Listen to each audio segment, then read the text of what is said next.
Hello there, and welcome back to this quiet space beneath the stars. Before we begin, take a slow breath. Let your shoulders soften and allow the day to slip quietly away, like mist dissolving into the evening. Whether you're here in the hush of night or in the gentle calm of a soft morning, let the noise drift outward and let your mind rest in the stillness at the center.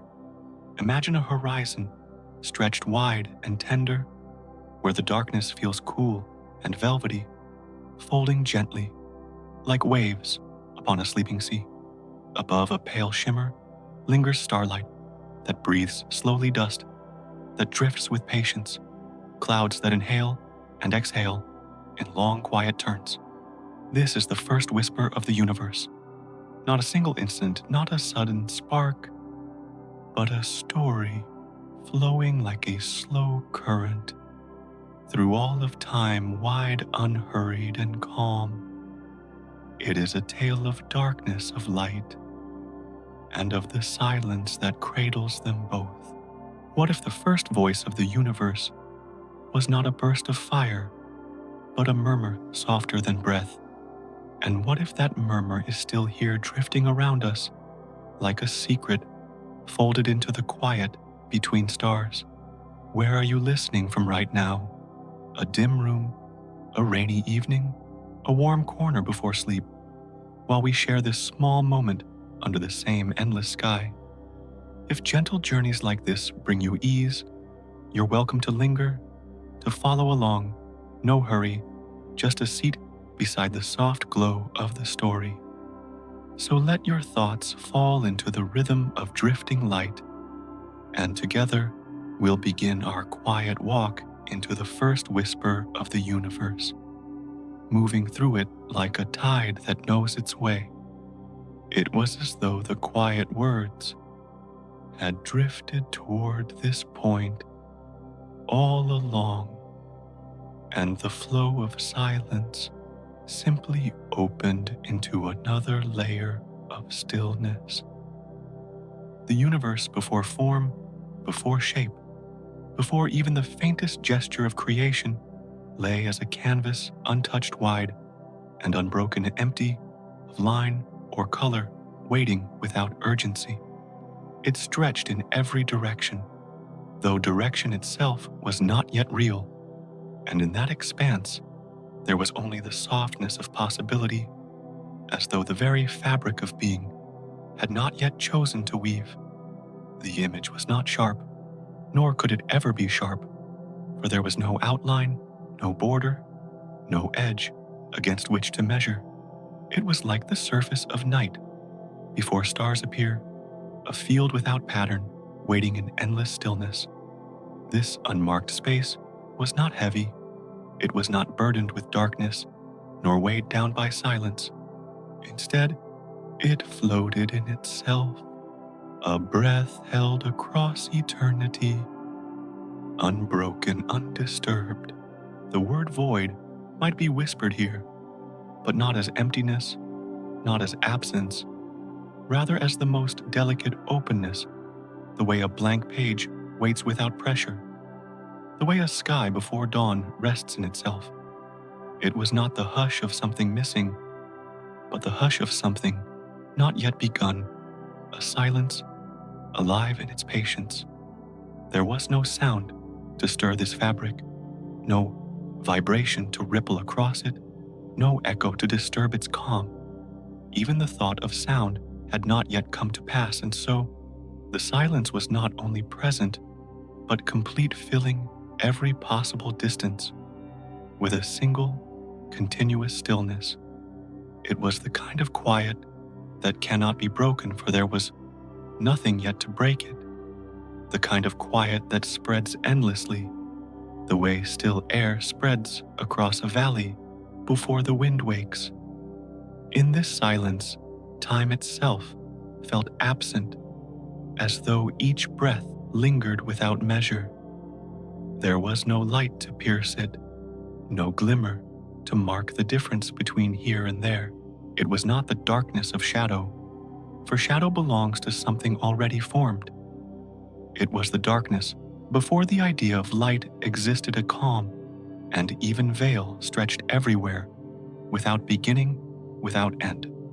This darkness was not harsh, but tender, not frightening, but soft like velvet, drawn gently across the skin of thought.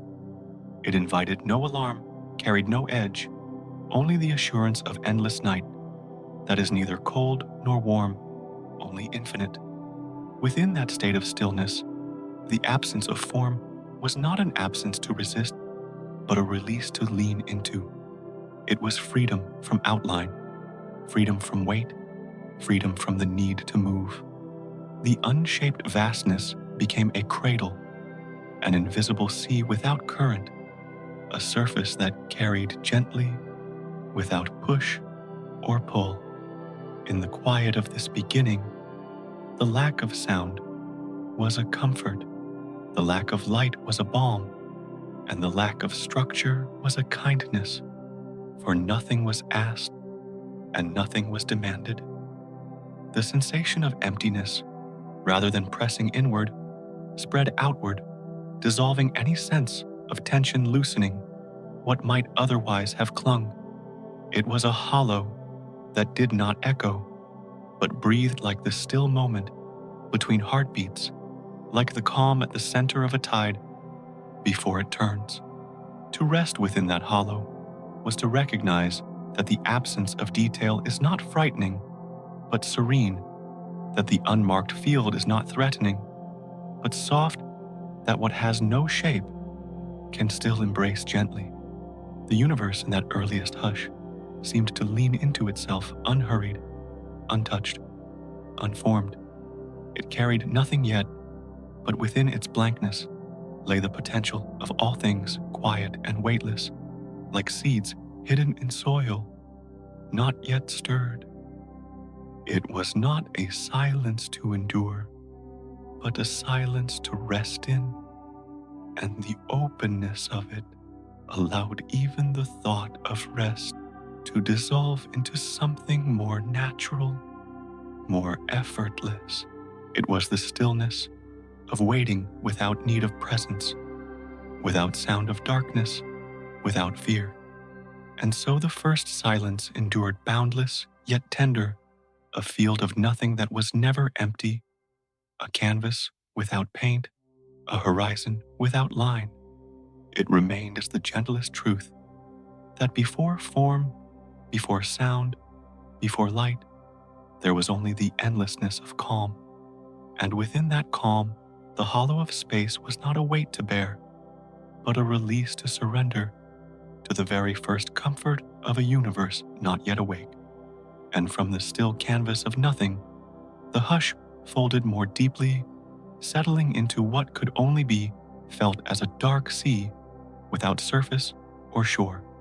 The darkness was not an enemy, not a threat, not an intrusion, but a presence spread wide and soft, like water without ripple, like an ocean that has chosen silence instead of wave. It lay calm and complete, extending in every direction, though direction itself was not yet defined. The quality of this darkness was not harsh, but quieting, not pressing in, but loosening like velvet drawn across thought, like the cool weight of air resting after a long breath. To rest within such a sea was to understand that darkness is not to be feared, but to be trusted for. In its depth, nothing moves to disturb, nothing stirs to awaken unrest. It was as though the whole of the void had taken on the stillness of a vast lake at night, its waters so steady that they mirrored not an image, but silence itself. The surface was not cold, nor was it warm. It was a neutral cradle, soft and endless sheet of calm. Darkness gathered gently, without rushing, without storm, and as it gathered, it carried the rhythm of rest, slow and unbroken. There was no sharp edge to divide within or beyond, no light to break the fold, only a sense of suspension, as though everything floated inside an endless tide that never rose and never fell. In this still ocean of shadow, there was an embrace more complete than arms, more patient than time, for time was not yet moving. The dark did not close in to suffocate, but opened out to cover, as a blanket is drawn across the body, as night wraps around the valleys with quiet inevitability. The darkness was wide, and in its wideness, it gave the gift of shelter, like a roof that extends forever, like a horizon that bends to carry whatever lies beneath. It was not a wall to resist, but a veil to soften, turning the vast expanse into a resting place. And within that veil was a pulse, a movement so slow it could barely be named. Darkness seemed to breathe, not with sound, not with light, but with the steady rhythm of something alive in its stillness. Each breath was longer than thought could measure, flowing outward, like the tide returning inward, like the calm of evening air. The inhale spread wide, the exhale folded close, and through this rhythm, the whole expanse seemed to pulse, as if the first heartbeat of the cosmos was hidden beneath its quiet surface. Darkness, then, was not absence, but breath in another form, and its steady exhalation carried calm into every fold of space. The sea of shadow continued boundless and deep, not marking where it began, not declaring where it ended, but holding everything within its embrace. It did not resist, it did not urge, it simply rested, and in its resting, it invited rest. The mind, drawn into such depth, could not struggle, for there was nothing to struggle against, only the ease of being carried, the still float of silence upon silence. The rhythm of darkness became the rhythm of peace, the slow assurance that no motion was needed, no sound was required, no light was missing. And so, the darkness remained patient and endless, with the softness of water that never moves and the strength of a tide that never breaks. It held the cosmos before the cosmos knew itself, and it whispered without voice that in shadow there is safety in stillness, there is breath, and in emptiness there is the comfort of being surrounded. Like a deep sea that does not stir, the darkness breathed quietly, endlessly, and with each breath the universe rested more deeply in its own beginning. In the calm that had no boundary, the silence itself seemed to lean, and in that leaning there rose the faintest quiver, like the breath of night remembering how to move. In the vast silence there appeared a ripple faint, and far a shift so small it might almost have gone unnoticed, yet in its softness it carried the sense of a beginning. It was not sound in the way. Sound would later be known, not a vibration to be heard with ears or measured by tone, but something closer to the memory of a breath. The hush of air exhaled into quiet night. The ripple was gentle, almost transparent, a disturbance that did not disturb, a motion that did not break stillness, but folded into it like a sigh. It was the first hint of change, not forceful, not abrupt, but patient and slow, an almost invisible wave, passing across the surface of nothingness. The darkness, once perfectly at rest, now held within it the rhythm of this new movement, like the faint pulse of a tide still far from shore. The shift was not sharp, nor did it fracture the calm. Instead, it expanded gently, echoing across the unformed expanse, with the softness of mist drifting over a valley. This first ripple did not announce itself with brilliance or command. It simply existed, unhurried, flowing outward as naturally as a breath flows from the chest, and in that flowing, the endless quiet took on a new dimension, as though silence itself had inhaled and exhaled for the very first time. This motion was neither light nor sound, neither touch nor thought, but it carried the character of all these things in seed, hidden within its still unfolding. It was the breath before breathing was known, the murmur before voice was born, the pulse before heartbeats had a place to echo. In its presence, the unshaped space seemed to lean forward as if listening, as if waiting for what might follow. The ripple was not the end of stillness, but its companion, moving alongside it, weaving into its fabric, reminding that stillness itself can carry a rhythm without breaking its calm. As the ripple extended, darkness was no longer entirely motionless.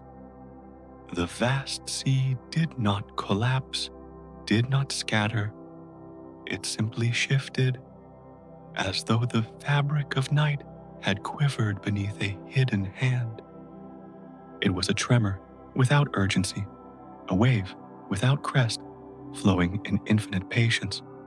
The movement was so slight that it might have been mistaken for the imagination of the void, yet it was real enough to touch everything gently and equally without boundary.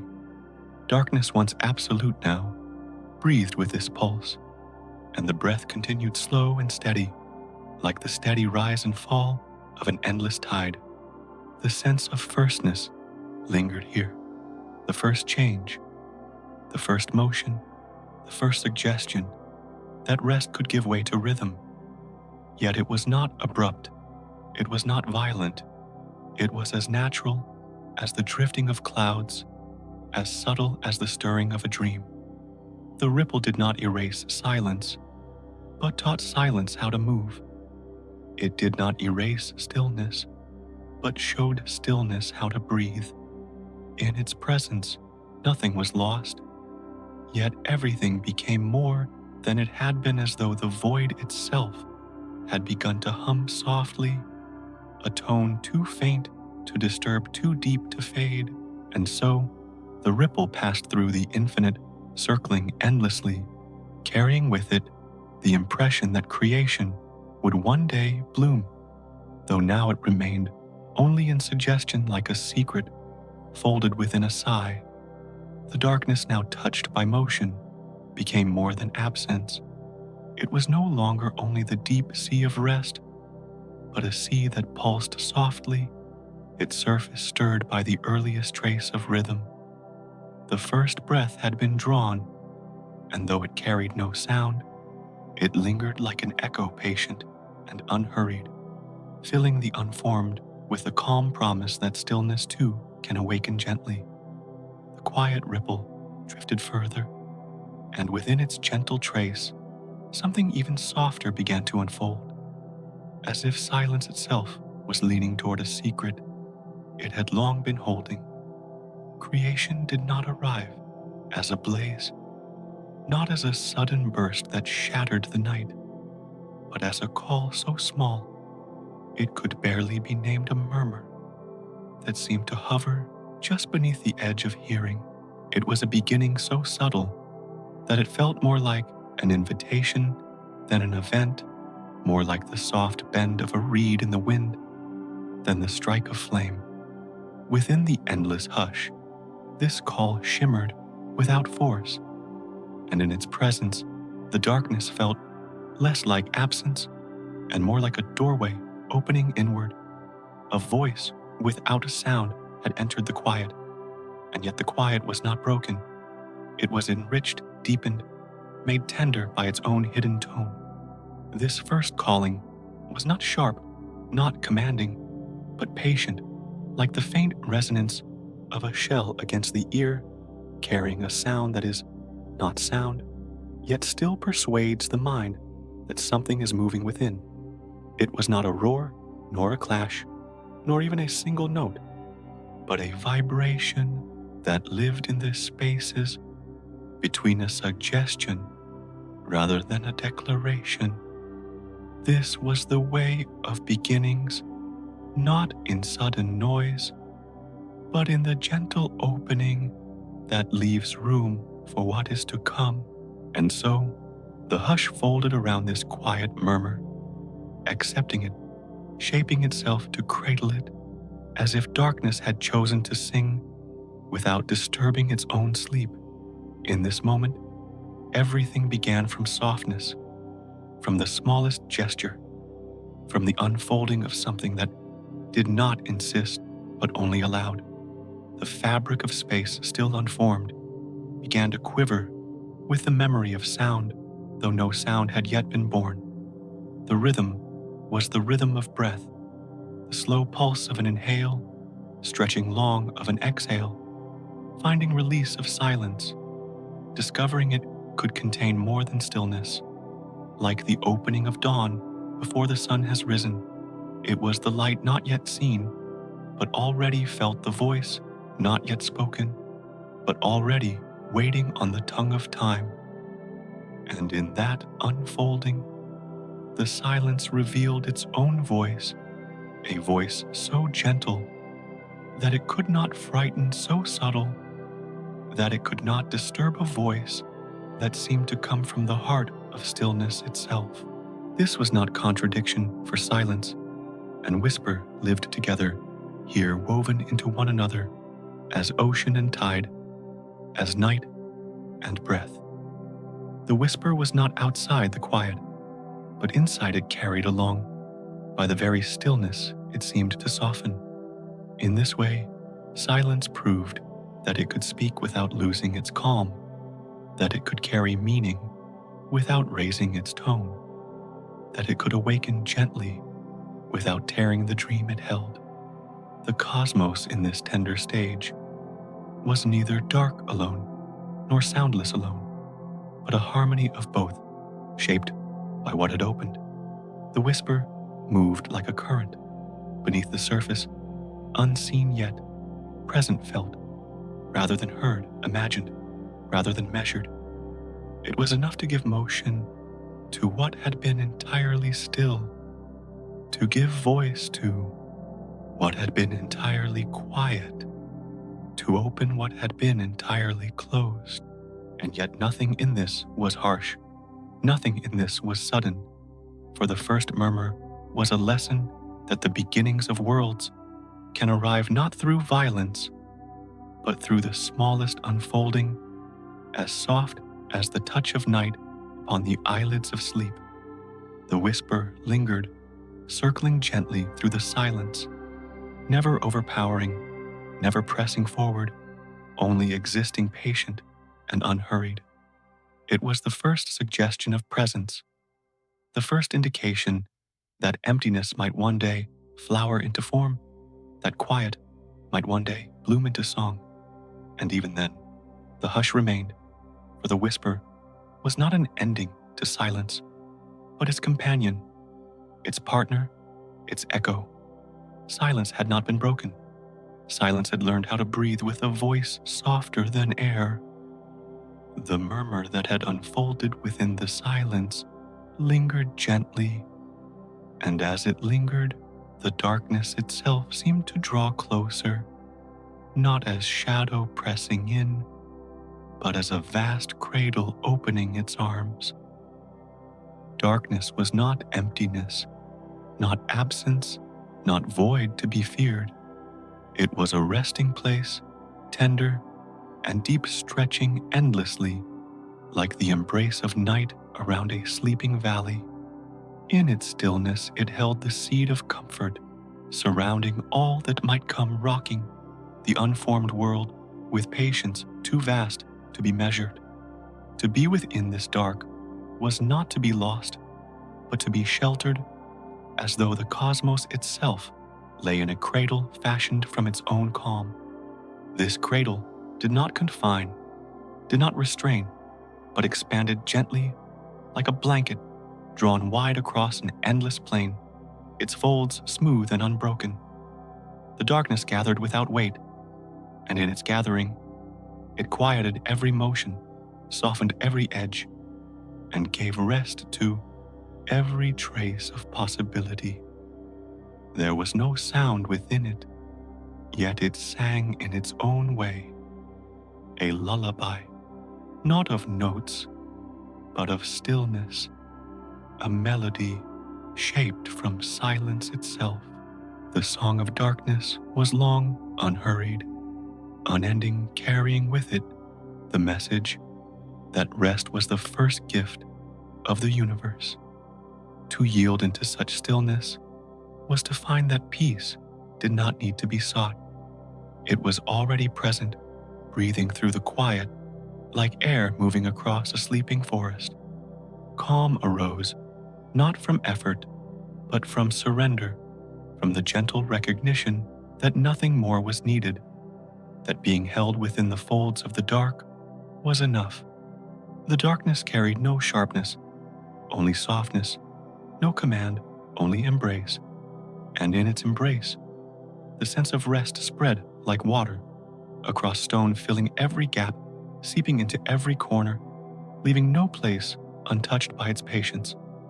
There is an old telling from the lands of India, a whisper passed down as softly as night itself, that the universe rests within the breath of a god.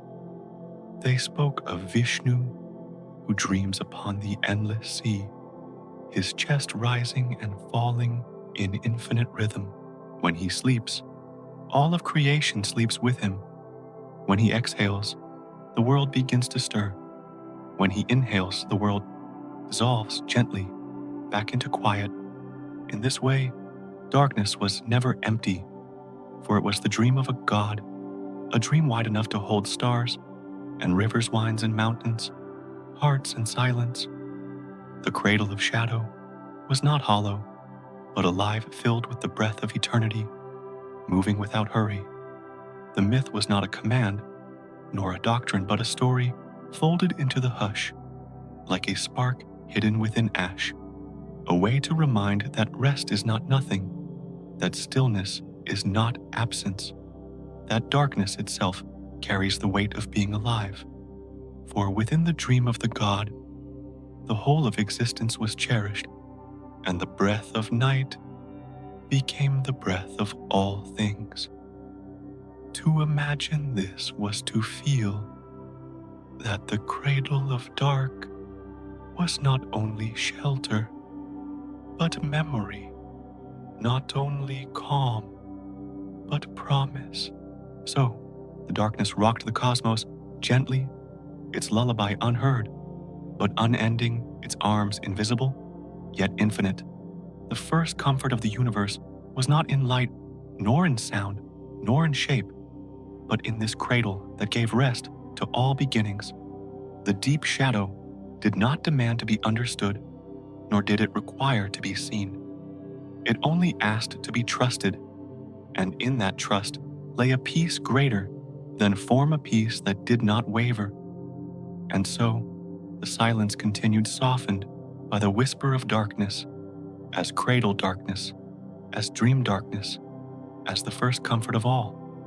It was not a threat, never a void, but the velvet of night wrapping the seed of everything that was to come.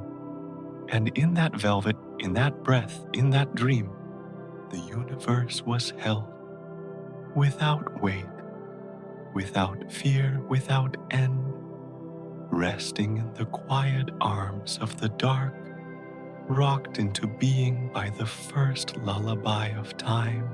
The deep cradle of darkness lingered calm and endless, until within its folds, a delicate shimmer began to drift, as though night itself was ready to dream of brightness. It was no blaze, no sudden burst that tore through stillness, but a line so small it seemed more memory than event, more suggestion than flame. The universe opened a single stroke, thin and weightless, like a thread of dust, catching a hidden glow. This first ray was not fire, not brilliance, not even color, but the faintest outline of possibility drawn gently across the dark. It was like a brush stroke too soft, to mark a signal so subtle it seemed to breathe more than shine, hovering in the silence as if it belonged there. This faint light did not overwhelm, nor did it command attention. It moved like a whisper traveling through a quiet hall present, but never loud certain, but never forceful. Its nature was restraint, a softness that asked nothing, a presence that offered calm. The ray stretched like the thought of dawn, the idea of day before the sun has risen shimmering, just enough to remind that silence need not remain alone. It was a message without words, a sign without declaration, a trace that hinted at all that would follow. To see such a beginning was not to witness brilliance, but to rest within a signal almost too faint to be noticed.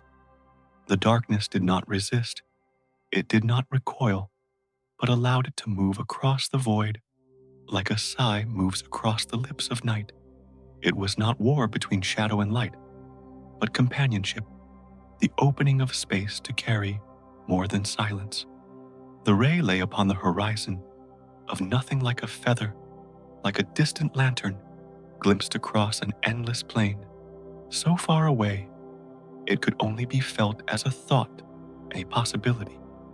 The softness of its presence was its power, for it revealed that beginnings do not require force.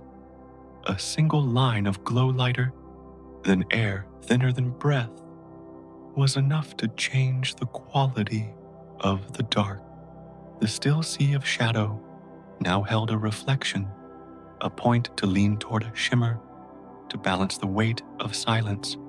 Not a roar, not a strike, but a gentle touch, the faintest reminder that stillness could hold more than itself. It was the smallest movement in the grandest field, and yet it was enough, for in its tenderness lay the first promise of form, the first promise of unfolding.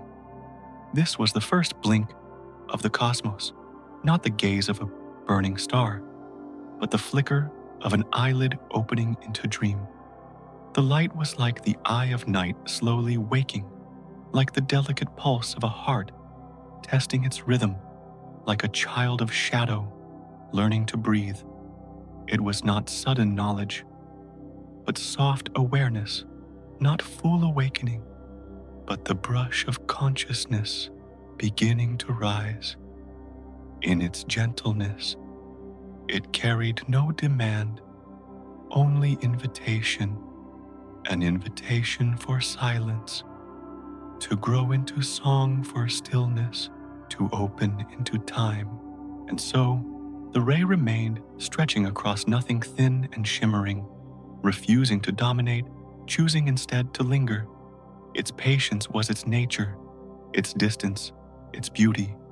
It did not strike the dark, it did not scatter the void, it only rested, glowing faintly, quietly, endlessly.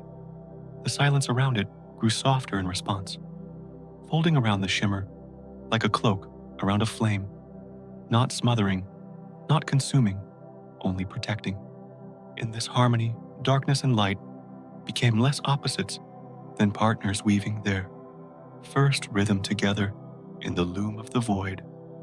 The universe, still resting in its cradle, had now opened its eyes, not wide, not fully, but with a single gentle blink that brought with it a glow as fragile as dust and as steady as breath.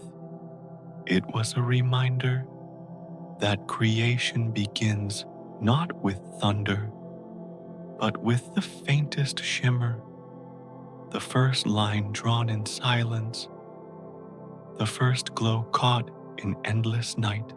And in that delicate presence, the cosmos discovered its first gentle secret, that light in its softest form could speak more deeply than brilliance ever could. What had been only silence now carried a shimmer, faint as a breath, expanding slowly, as though the dark itself had chosen to exhale. Light did not burst forward, did not rush, did not scatter the calm. It drifted outward the way fog slips across a meadow, filling spaces without hurry, without sound. The darkness did not retreat in fear, nor collapse under its touch, but opened gently, as if it had always been waiting to carry this glow. In its unfolding, the radiance was more like breath than flame, more like dawn than fire, stretching slowly into what had once been only shadow. The air of the cosmos, if such air could be imagined, seemed to inhale the light as it spread, resting more deeply with each delicate expansion. The glow reached outward in layers, not in leaps, smoothing itself over the unshaped fabric of space, as though painting with the thinnest brush of color. It was like the first strokes of morning upon water, when a lake begins to reveal its surface, quiet and shimmering beneath the faintest promise of day. There was no hurry in this expansion, no urgency, only rhythm slow, even measured like the rise and fall of a long breath. The radiance did not disturb silence, but wove itself into it, as if light had learned to walk in step with quiet, turning absence into presence, without breaking the calm. The dark, now touched by this gentle glow, shifted in tone, yet still remained vast and unbroken, holding the brightness within itself like a host welcoming a guest. It was not opposition, but union, not conquest, but blending the soft weaving of shade and shimmer. Together, they created a space more layered a canvas where stillness held glow, and glow softened stillness. The slow spread was not simply movement, but an unfolding of balance, a meeting of two halves that had always belonged together. The hush of the universe breathed longer now, as though it too followed the rhythm of this gentle light. As the glow continued, it resembled the sky at the edge of dawn, when the earth lies still, and the first pale arc appears not brilliant, not dazzling, but steady, spreading across the horizon in patience. It was this patience that defined it, the refusal to hurry, the decision to linger. Each trace of radiance seeped like dew into the folds of silence, each shimmer carrying calm rather than command. It was as though light had chosen to comfort darkness, to wrap itself gently around the edges, to lean closer without forcing distance. In this way, the cosmos began to resemble a dream, drifting into wakefulness, not with sudden clarity, but with a soft lifting of shadow. The slow expansion carried with it a sense of continuity, the impression that every breath of glow was connected to the next, each one rising and falling with the same unbroken rhythm. Light did not spread like fire leaping across dry ground, but like ripples moving outward across a pond at dusk, gentle and circular, each one widening into another. The stillness of the universe absorbed this rhythm as though it had always known it, and the spreading glow became indistinguishable from the breath of the cosmos itself.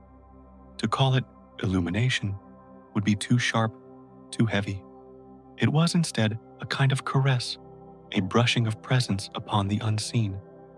The vast expanse, once only a cradle of shadow, was now a cradle of shimmer, as well rocking both darkness and light in equal measure. The glow, so subtle and so unhurried, brought no strain, asked for no attention, but lingered like a presence that simply wished to be. Its spread was endless, yet never forceful, its pace unchanging, its rhythm calm, and in its patience, it became the first cycle, the first tide, the first suggestion that time itself would follow such measured breathing. So the glow continued to drift, dissolving shadow, not by force, but by weaving with it, expanding like mist, across an endless field, rising like breath that has no end. The universe in this moment was not blazing, not burning, but breathing, breathing in light as it spread, breathing out shadow as it softened breathing, with a rhythm that promised both rest and becoming. And in that breath, in that quiet tide of glow, the cosmos began to awaken with the gentlest of motions, a dawn stretched across eternity. What drifted gently outward as a veil of radiance soon began to reveal a subtler pattern, delicate and patient, as though the brightness itself wished to scatter seeds into the quiet expanse. Tiny points emerged faint at first, small enough to seem like nothing more than glimmers, trembling at the edge of perception. They did not rush forward or force their way into the silence, but arrived as if carried on a breath that did not hurry, pausing between each appearance, letting the darkness cradle them even as they began to shine. Each spark was fragile, yet its presence softened the endless night, giving the vastness the quality of soil being touched by dew.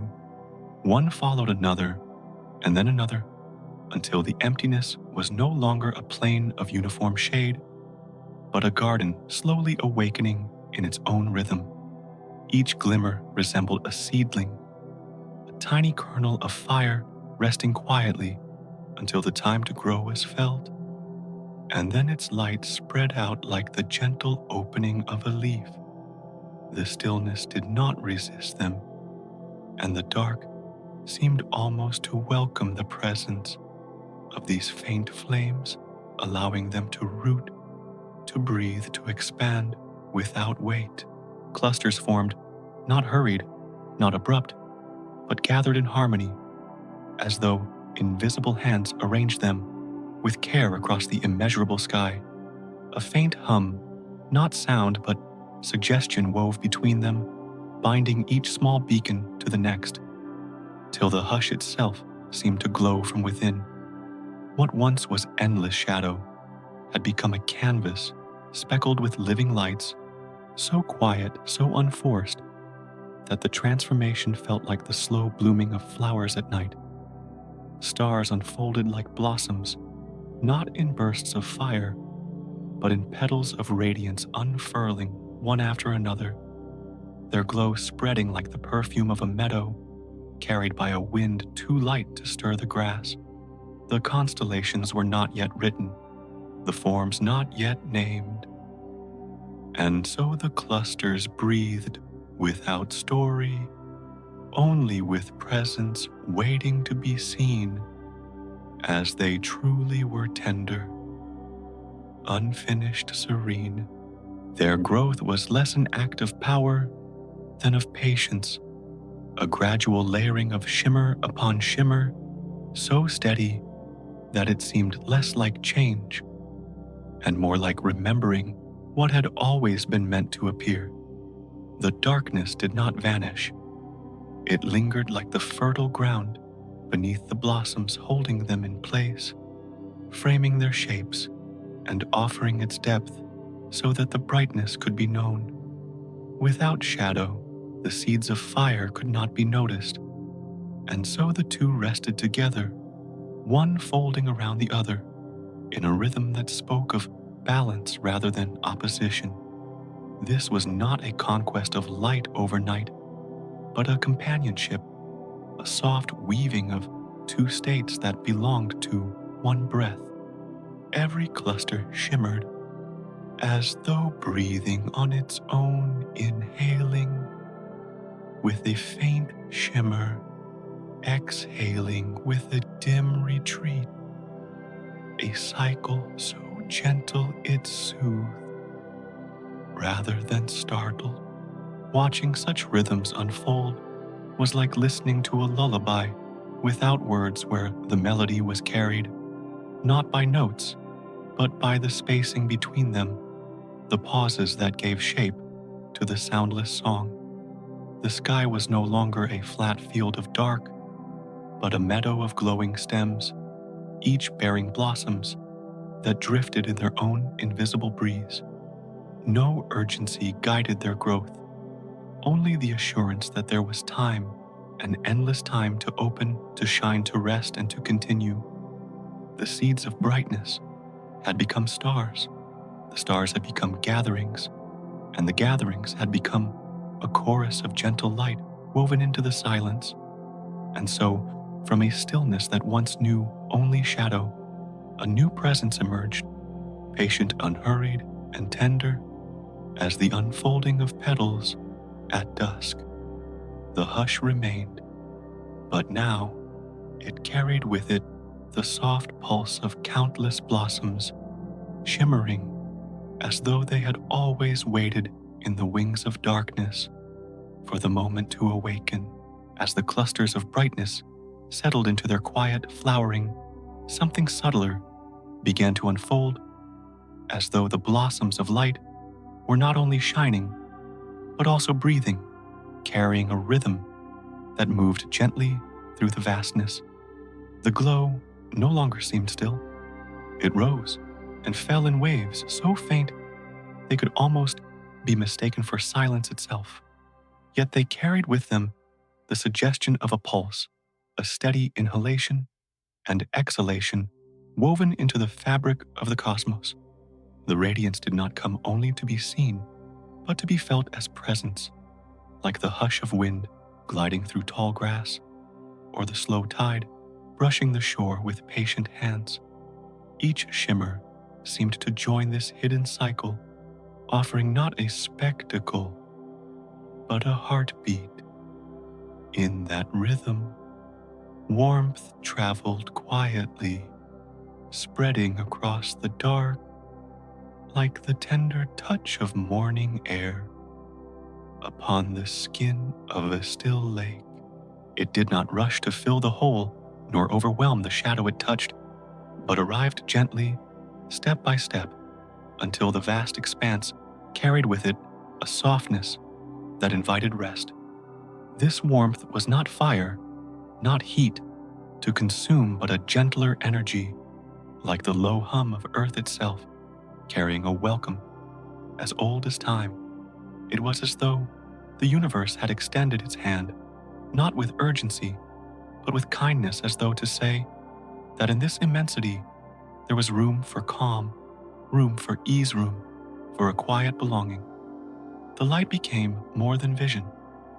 It became a slow embrace, holding without weight, encompassing without pressure, circling everything in a comfort that required no response. Nothing needed to be done. Nothing needed to be changed. The dark, which had once seemed endless, now breathed with the glow, as though they had become one body, moving in unison. The silence, far from being broken, was carried into a deeper stillness, not empty, but filled with the steady presence of luminous breath.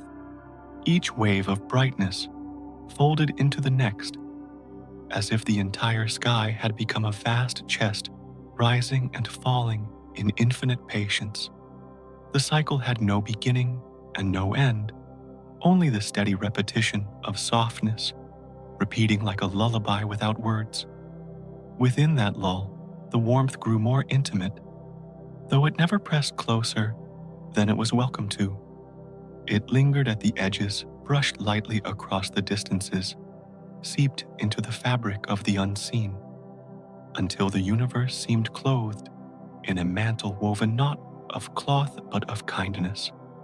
The glow became less of a point to look at and more of a rhythm to rest, within a cadence that slowed every thought, every echo of movement, until all was aligned with the quiet measure of its breath. The stars themselves pulsed with this rhythm, faint expansions, followed by gentle retreats, like the smallest sighs drifting into the hush of night. And though countless in number, none competed, none struggled to outshine the others, but instead they seemed to listen to the same tempo, their lights swelling and softening together as though they were a choir of breathing flames. The night was no longer an expanse dotted with sparks, but a living body vast and calm, resting in the simplicity of inhalation and exhalation. The rhythm spread outward, without boundary, moving through silence like ripples across a lake that has no shore. It carried with it a sense of balance, a harmony so quiet that it might almost be missed, yet once noticed, it became impossible to forget. Light had ceased to be only an illumination. It had become a companion to stillness, a partner to shadow, a reminder that existence itself could move gently with no haste. No need for climax, no fear of ending. And so, the glow with its slow rhythm became less a thing to observe and more a place to rest, a cradle, woven of light and dark, rocking softly in the breathing of the infinite. The night no longer felt separate from the light nor the light from the dark. They had merged into a single endless lull, where every shimmer was both a greeting and a farewell, where every pulse was both an arrival and a return. The universe breathed, and in that breath was peace. The rhythm of radiance lingered unhurried, and from its calm expansion, another layer unfolded softer than a whisper. The brightness did not strike against the dark, nor push it away, but drifted over it like fabric spread across a bed of silence, laying itself down with infinite patience. It was not harsh, not sharp, but woven of warmth so light it could only be compared to a shawl resting on shoulders. In the quiet of evening, a covering that asked for nothing but stillness. Light became not only a presence to be seen, but a texture to be felt like the tender weight of a cloth settling upon the body. Within that covering, thoughts slowed their restless movements, as if the very act of shining carried a lull that touched the hidden corners of mind and soothed them into pause. There was no command in its glow, only invitation, no urgency, only patience, as if it knew the natural pace of the universe was already slow, already deep, and only needed to be remembered. The soft radiance draped across silence, as though it had always belonged there, folding darkness into itself, without conflict, without demand. In this weaving, time itself seemed to loosen, uncoiling like thread, set free from its spool, moving not forward or backward, but in gentle spirals that returned again and again to calm.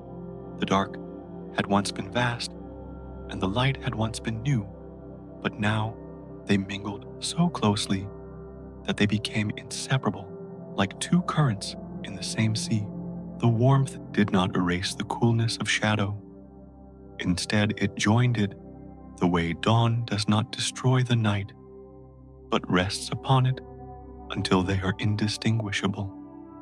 The air of infinity seemed filled with this soft embrace, carrying with it the suggestion that nothing ever needed to be resisted, nothing ever needed to be feared. The old stories whispered of this too, though in their own quiet language. From the depths of the Greek imagination came the tale of chaos, the first darkness out of which Eros, the spirit of love, was born. From that love light began to spread. It did not come as fire or force, but as a tenderness rising from shadow, a reminder that brightness did not exist to tear apart what was before it, but to cradle it, to join it, to make the silent fabric of space even more complete. The myth carried a truth, not of science, but of comfort, that light is not the enemy of dark, but its companion, its soft echo, its patient twin. So, the glow was never a conquest, never a battle fought in the heavens, but a union where shadow remained. The bed and light became the blanket laid across it. The vastness of space seemed to breathe more evenly under this balance, inhaling with the weight of shadow, exhaling with the caress of light, a cycle with no end and no strain. Each breath of this cosmic fabric reassured that being held was not a momentary gift, but a constant rhythm, as inevitable as the rising of tides. And within that embrace, stillness deepened. The mind that might once have chased questions now found itself content to rest, not because it had answers, but because it no longer needed them. The glow required no thought, no explanation, only acceptance of its softness, which was more than enough. Darkness, too, was content, for it had not been diminished, only completed, folded into something larger and more tender than itself. The stars that had begun as scattered sparks now pulsed within this wide embrace, each one both separate and joined as though stitched together by invisible threads of light. They were not alone, nor isolated, but part of the same shawl spread across the sky, a fabric without seam or edge. The universe was no longer a stage of opposites, but a single cloth woven of night and glow warmth and hush. And so, the embrace lingered, not fleeting, but endless, the radiance resting upon infinity with the patience of one who knows eternity has no hurry. The light did not insist upon being noticed. It existed simply to hold, to soothe, to wrap the endless silence in a comfort so gentle it could only be compared to sleep itself. The hush of light lingered, and within its calm, a subtler motion began to ripple outward, not sudden, not sharp, but so faint it could have been mistaken for silence itself, stretching a little further. It was a wave, though not like those that strike upon a shore, but more like the breath of a sleeping sea, a rise and fall that carried no urgency. Each line of movement was as delicate as the vibration of a string barely touched, as though the fabric of the universe had been brushed by invisible hands. The sound was not sound, and yet it moved like music, a suggestion of tone woven into the stillness. The waves spread one after another, neither quick nor loud, but in patterns that resembled notes, drifting through air too vast to measure. They did not clash or collide, but arranged themselves like the first bars of a melody, soft and unhurried. Each ripple was like a key pressed gently, sending its resonance into the dark, not to fill it, but to remind it that it could sway, that it could hum, that even silence could carry rhythm. Between the pulses, the pause remained wide and deep, a reminder that music does not only come from sound, but also from the space between tones. It was in these pauses that the cosmos breathed, inhaling in the quiet, exhaling in the gentle undulations of wave after wave. The stillness became alive, not because it was broken, but because it revealed its hidden depth, like a calm lake, revealing its quiet ripples when moonlight falls across it. As the waves continued, they seemed to fold the universe into a wider song, one without beginning or end, where every ripple called another, and every echo softened into the next. It was not a performance, not an orchestra with grandeur, but a lullaby spread across infinity. Each vibration was mild enough to be mistaken for a sigh, yet steady enough to remind that existence itself was a rhythm. And in this weaving of gentle tones, darkness no longer felt empty. It became a canvas, alive with resonance, as though the void had chosen to sing softly to itself. No sharp edges, no sudden notes, only the steady unfolding of motion that mirrored the tide, the wind through high grasses, or the heartbeat resting in sleep. So, the universe did not burst into music, it drifted into it. The waves stretched further and further, carrying with them a softness that could never be hurried, a patience that only infinity could hold. The song was not made of words, nor did it need them. It was enough that it moved enough, that it swayed enough, that it invited stillness to become more than still. The image of keys on a hidden instrument arose not struck, but touched as though by memory, each tone fading slowly until it merged back into the quiet that had birthed it. And in that merging, there was comfort, for no note ever truly ended, it only returned to the silence, ready to be sung again in another form. Thus the first symphony unfolded, not for listeners, not for applause, but for the sheer existence of motion. In calm, the cosmos, once only silence and shadow, now carried within it the suggestion of harmony, a song as endless as space itself. It was not loud enough to disturb, not strong enough to overwhelm, but tender enough to cradle all that drifted within its expanse. The darkness accepted these ripples as though they had always belonged, like the sea welcoming the tide, like branches swaying to a wind that had only just arrived. There was no separation between the stillness and the wave, between the quiet and the music. They were two breaths of the same body, two faces of the same dream, two halves of the same unbroken whole. And so, the song remained a steady murmur across eternity, soft as a lullaby, patient as the night wide, as the sky. It asked for nothing, promised nothing, and yet carried everything in its unhurried flow.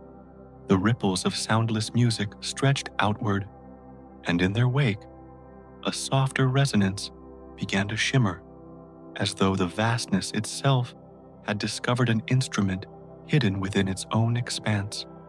The stars, newly formed, yet ancient in their glow, seemed to hum in voices too delicate for ears, but strong enough for the silence to carry. Each one sang not in bursts or shouts, but in notes so stretched and slow that they became more like tones woven into the fabric of night tones that drifted endlessly without ever ceasing. Their light was visible, but their song lingered deeper, felt as a vibration, like a whisper pressed into the heart of space. The music was not bound to one place, nor confined to one path. It poured in every direction, spreading across emptiness, like perfume in still air, faint yet unescapable. Each star added its own timbre, some soft and low as the murmur of a hidden river, others high and bright as a single note drawn from glass. Together they did not clash, but blended like strands of thread, weaving into a cloth, like petals forming the curve of a flower that opens without haste. In this gentle composition, silence remained the background, holding the sound in place, as a canvas holds the color of paint. Without silence, there could be no tone. Without stillness, there could be no resonance.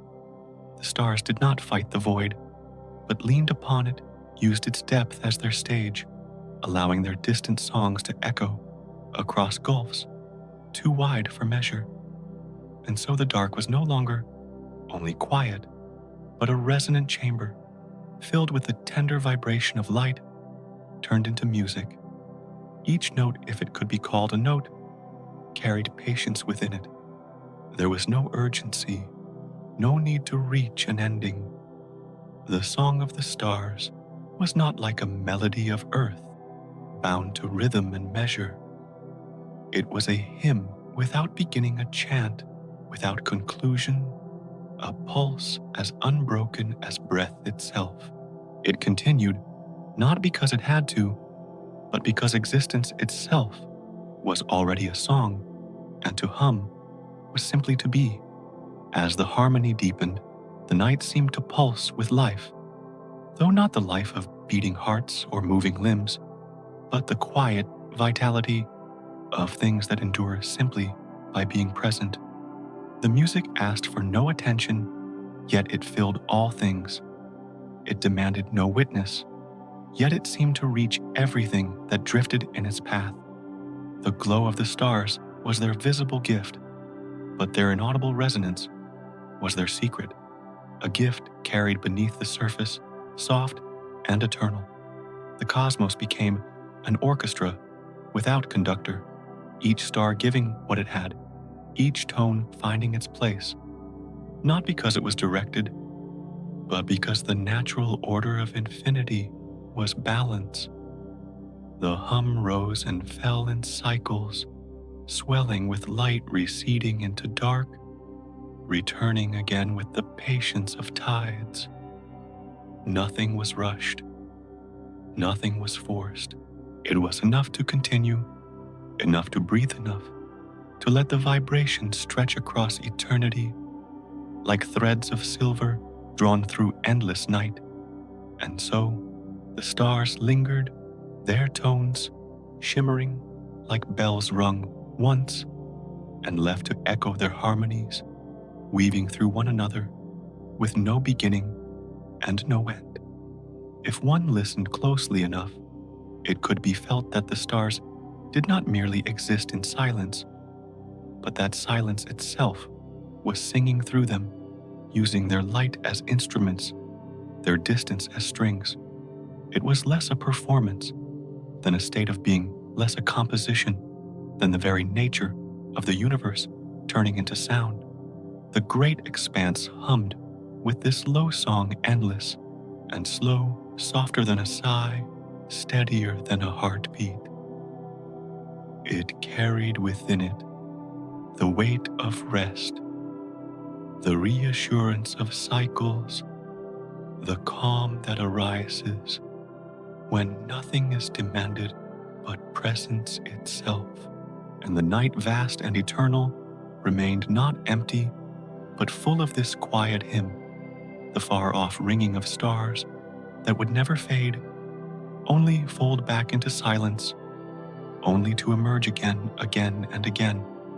The distant ringing of the stars lingered in the silence, and from that unbroken hum, another movement arose, not separate, but woven through, as if the cosmos had found a gentler voice waiting within its breath. The space between suns did not remain empty. It shimmered faintly, as though light itself had learned to speak in tones too soft to be called words. Each glimmer extended like a sigh stretching across the dark, with patience, its rhythm unhurried, its presence quiet yet undeniable. The glow of light became more than vision, for it pulsed in cycles, expanding and drawing back, like the chest of infinity rising and falling in rest. This breath of the universe did not disturb the calm, but deepened it, adding a steady cadence to the silence already alive with resonance. Where before there had only been the long song of stars, now the very fabric of space joined, vibrating with luminous threads, weaving together shadow and glow. It was not the kind of music that demanded attention, but a lull, a background so tender that it lulled existence itself into stillness. The dark, far from being broken, leaned closer to the light, and together they formed a melody too vast to end. In this song, light did not shine as a blaze, but moved as a soft tide, advancing and retreating, touching the edges of void, like waves against a shore, too wide for measure. The rhythm of this tide was breath long and unhurried, a respiration that belonged not to any one being, but to the cosmos itself.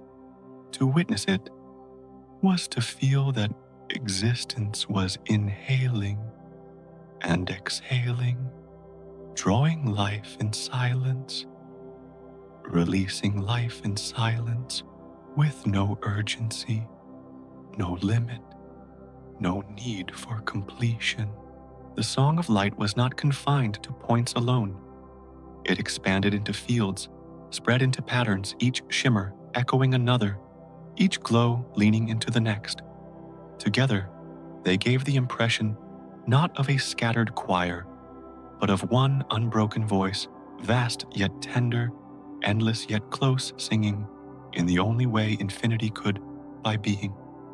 The stars glowed, the waves moved, and the space between them filled with a radiance that carried the sound of rest.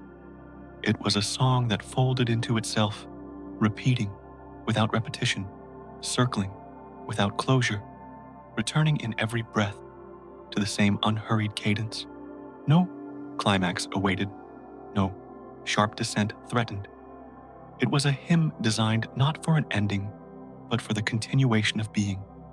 Light would rise, light would soften, and within each change lay the constancy of rhythm, like a lullaby sung by eternity itself. The harmony deepened as the glow began to resemble not only light, but warmth, a gentle presence that caressed as much as it illuminated. It spread across the vastness, with the delicacy of dawn, not to awaken, but to cradle, not to reveal, but to reassure. In this warmth there was no demand, only invitation. In this glow there was no command, only the permission to rest. Space did not resist. Space opened, receiving the breath, carrying the tone, holding the glow.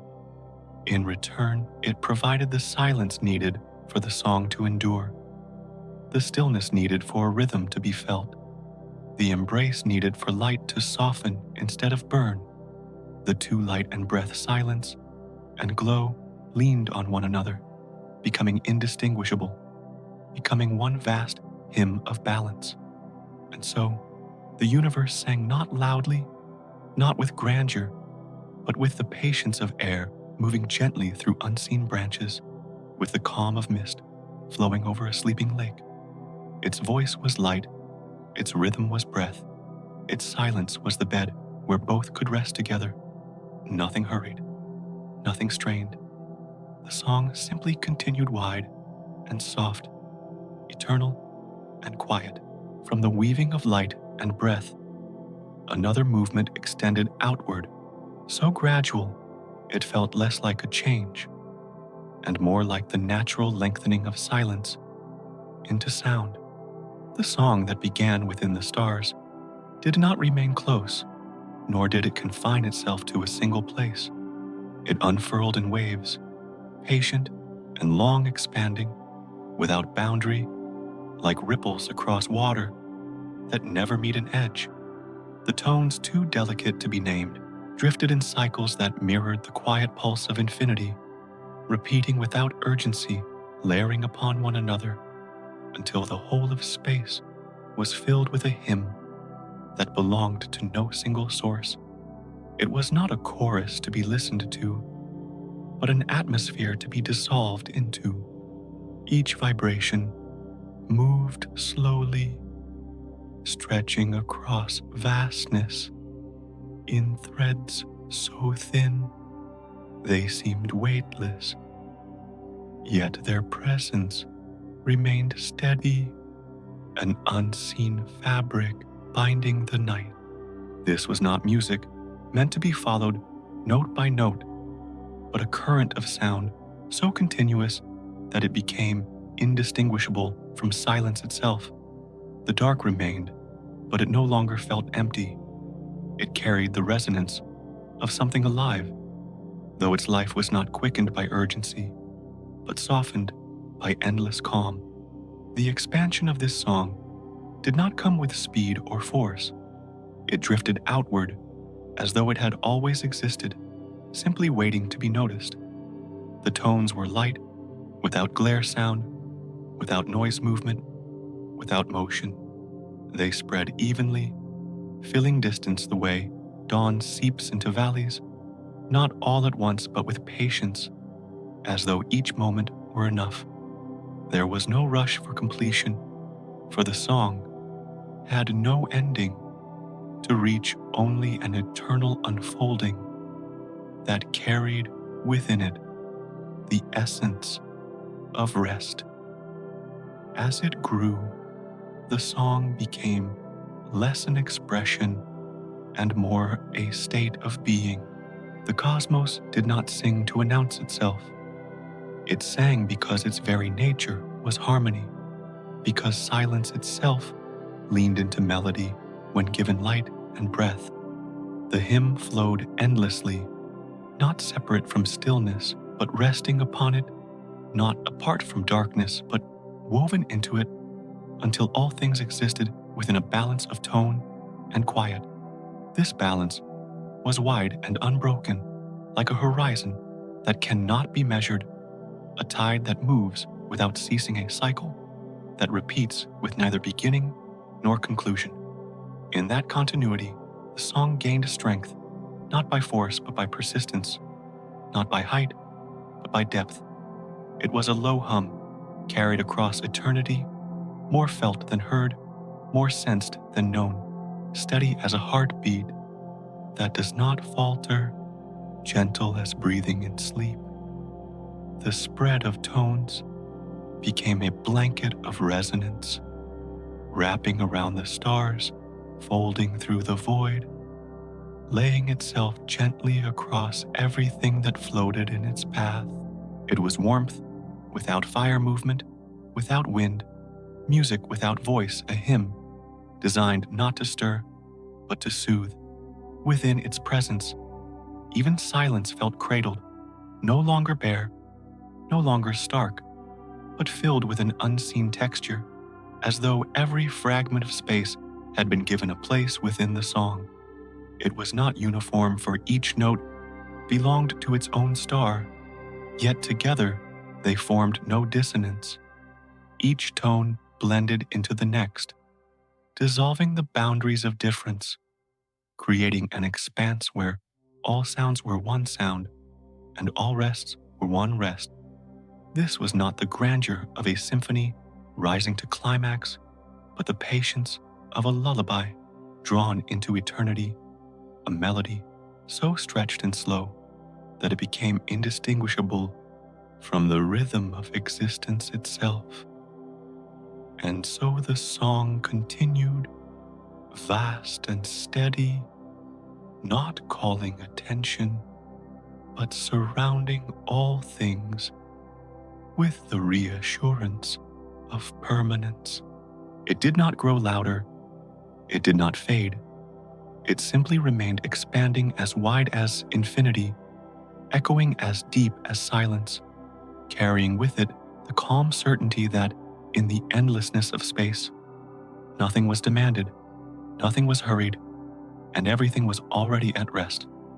The vast hymn of light and breath lingered in the distance, and into that unbroken rhythm entered an older murmur, a story carried from voices long past, blending with the silence as though it had always belonged there. Among the first people of distant lands, it was told that the world was woven from a song so patient and so deep that it did not end when words stopped, but continued in the mountains, in the rivers, in the plains that stretched under endless skies. Each stone was said to carry a note, each stream a line of melody, each tree a pause held in stillness.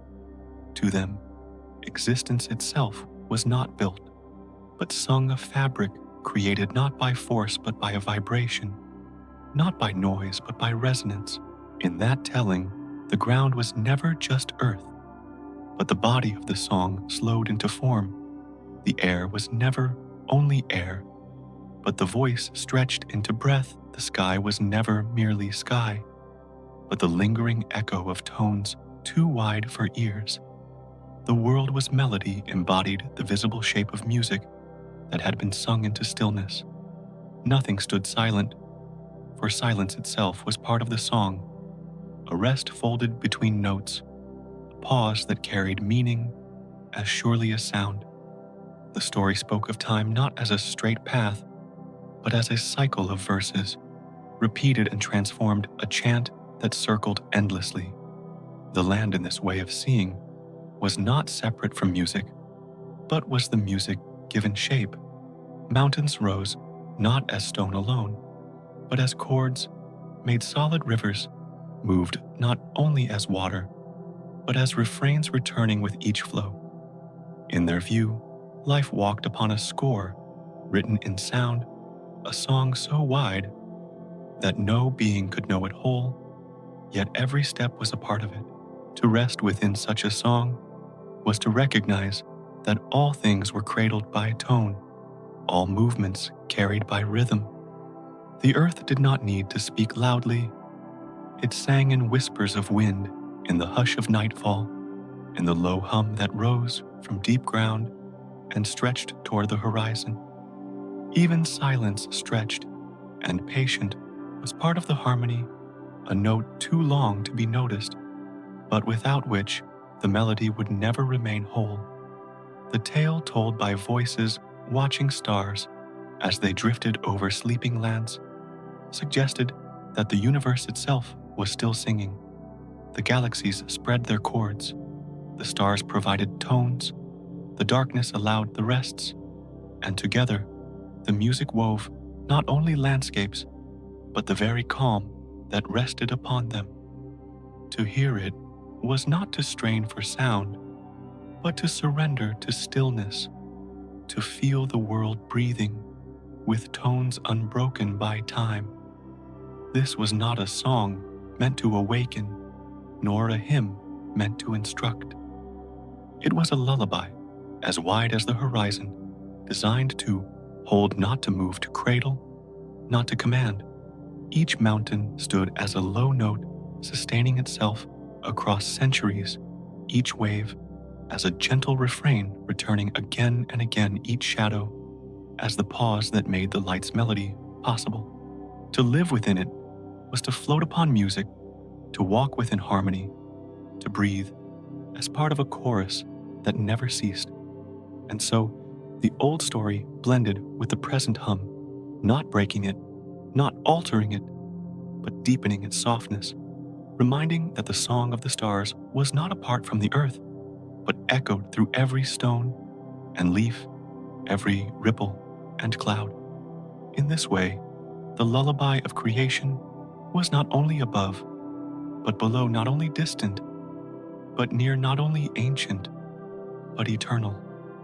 The hymn stretched on as gentle, and even as before, covering the wide silence, with tones too slow to measure, too patient to disturb, too vast to fade. It continued not to end, but to remain reminding that in the quiet vibration of space and in the whispered legends of earth, all things were always already singing.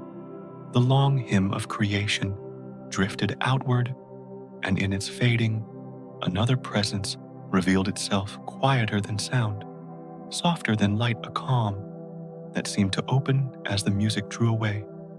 The tones that once spread like threads across the vastness did not vanish, but they withdrew into the fabric of silence as ripples sink back into the stillness of a lake. Their resonance lingered faintly, but only as memory, a shimmer that touched the edges of perception before dissolving into the wide hush. The departure was not abrupt, but gradual, a retreat so gentle it felt more like rest than absence, more like the completion of a breath than the end of a song. In that retreat, silence grew again, but it was no longer the hollow silence of beginnings. It was silence filled with the imprint of melody, silence softened by the memory of tones, silence carrying within it the the quiet assurance of something that had been sung. The calm was deeper now, like night after rainfall, like a sky cleared of clouds, like the soft pause after a sigh has left the lungs. The universe seemed to hold itself in stillness, as though honoring what had been played, as though listening to echoes that only the void could keep. This was not silence as emptiness, but silence as presence, a presence that enfolded everything with an invisible hand. The stars still glowed, but they no longer hummed as before. Their notes had receded into whispers, and the vastness held them like secrets hidden beneath the breath of space. In their fading, the quiet became stronger, more complete, stretching across distance with the patience of eternity. The stillness did not press or weigh. It opened and released. It felt like an exhalation, stretched endlessly, leaving the air calm, leaving the sky balanced, leaving the vastness free of motion, yet full of rest. Within it, the faint memory of the cosmic hymn remained, but only as a distant thread, a softened echo, too far to disturb the calm. What lingered was a quiet so steady it seemed eternal, a lull cradling the universe within its rhythm. Each fragment of creation rested within that hush. Galaxies floated like lanterns, set adrift on dark water, their movement so slow it became indistinguishable from stillness. Light shimmered faintly, yet even its glow seemed subdued, as though it too had chosen to rest, to settle back into the rhythm of calm. Nothing was lost. Everything remained, but all within the gentleness of a pause as vast as infinity itself. The return to quiet did not erase the song. It carried the song within itself, like soil carrying the memory of rain, like night carrying the memory of sunset. The notes had not disappeared, but had sunk deeper, folded into silence, hidden beneath layers of stillness, where they could continue to hum, softly unseen, unheard, but always present. In this way, the calm became both an ending and a continuation, a silence that did not deny the music, but became its natural rest. And so the universe breathed again, long and slow in rhythm, with the stillness that expanded across its body. There was no rush to begin another sound, no urgency to fill the hush. It was enough to rest enough, to pause enough, to let silence cradle all that had been sung. The vastness, dark and wide, did not seem empty, but seemed whole, as though the quiet itself were the true song, the song too large for tone, too patient for rhythm, too eternal for change. The hymn had receded, but the calm remained. The music had drifted away, but what it left behind was not loss, only fullness, only balance, only the wide embrace of silence covering everything like a soft sky. And in that wide embrace, the universe seemed to sleep, not in forgetting, but in remembering, not in darkness, but in rest, not in silence alone, but in the deep music of quiet itself. The silence spread its wide wings, and into its depth the brightness that once sang began to soften, drawing itself inward with the patience of dusk, folding over a long horizon. The light did not vanish, but it quieted its radiance, dimming into something gentler, like embers cooling beneath a night sky, glowing faintly as though wrapped in the hush of the dark. No flame flickered, no blaze startled. Instead, it drifted downward, in tone, settling upon the vastness, the way ash settles upon still air, weightless, fragile, and serene. The glow that once reached outward now curved back, folding over itself in silence, leaving the universe touched not by brilliance, but by softness. This softening was not decline, but rest, not disappearance, but transformation, as though light had remembered the need to pause and allowed itself to become tender. It spread no longer with urgency, but with patience, shimmering faintly in places like mist that remembers its own translucence. The stars, once bright with song, dimmed into whispers, their glow reduced to a memory. Their music carried not as sound, but as the quiet impression of warmth upon emptiness. The dark did not fight this change. It opened gently, receiving the dim light like a cradle receives what is laid within it. Shadows lengthened, but not with sharpness. They softened too, blending into the remaining glow, until both seemed indistinguishable, two halves of the same rhythm, night and brightness leaning into one another. The cosmos appeared less like a stage and more like a bed where all that once moved came to rest, where light no longer sought to command, but simply to remain. The fading brightness touched every corner of space, but it did so lightly, leaving only a faint trace, as though reminding the vastness that nothing needed to shine forever. The glow resembled embers, covered in cool ash, still alive, but quiet, still warm, but hidden beneath softness. It was not absence, but presence in another form, the continuation of light through its gentlest state. In this gentleness, there was no fear, no alarm, only the calm assurance that brightness too knows how to sleep. Every glimmer slowed its rhythm, every star lowered its voice, every shimmer withdrew into a patience too vast to measure. The universe appeared wrapped in a veil of twilight, neither entirely dark nor entirely lit, but balanced in between, where the eyes need not strain and the heart need not quicken. The hush of this balance stretched endlessly, filling space with a quiet harmony that required nothing further.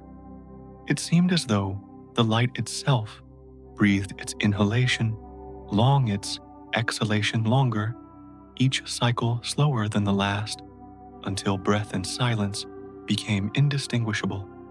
The cosmos moved within this rhythm, a rhythm not marked by speed or sound, but by the steady continuity of stillness layered with glow. Each faint shimmer was a reminder that even as brightness withdrew, it never truly ceased.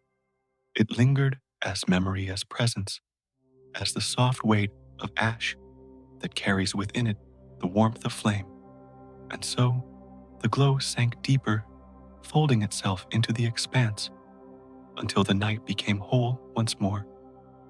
Yet it was not the emptiness of a void, but the fullness of rest, the fullness of a calm that holds both light and dark within its embrace. The silence grew richer with this quiet radiance, carrying not only the absence of sound, but the presence of memory, not only the absence of blaze, but the presence of glow. The fading light remained, not in brilliance, but in stillness, not in sharp rays, but in whispers of brightness, delicate and enduring. And in this softened form, the cosmos exhaled long and slow, leaving behind no urgency, no need for motion, only the endless hush where light rested like ash, where silence deepened like night, and where the vastness found itself whole again. The ashes of light lingered in the stillness, and into that softened calm came a deeper rhythm, as though the universe itself drew in a breath too wide to notice, too slow to disturb. The inhalation was not sudden, nor was it marked by sound. It unfolded as a steady pull, a gathering of quiet, within quiet, expanding across the endless dark, with the patience of a tide returning to shore. The cosmos did not rush, for there was no urgency. It only inhaled, as though it had always done so, its chest invisible, but vast, filling with the substance of silence. The movement was a long unbroken, drawn through the fabric of night, like wind through branches, like mist slipping inward toward hidden valleys. In that long intake, everything seemed to pause, yet the pause was not emptiness, but balance.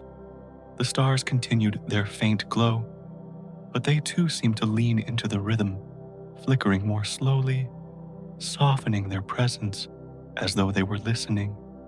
Each distant galaxy appeared suspended, caught in the great inhalation, their light bending like strands drawn gently into a greater breath. Even the dark itself seemed to deepen, folding into layers that carried the impression of air, filling lungs too large to measure. The breath was steady, neither shallow nor hurried, but wide and profound. It gathered the residue of songs once sung, the shimmer of light, now fading, the quiet of silence newly formed.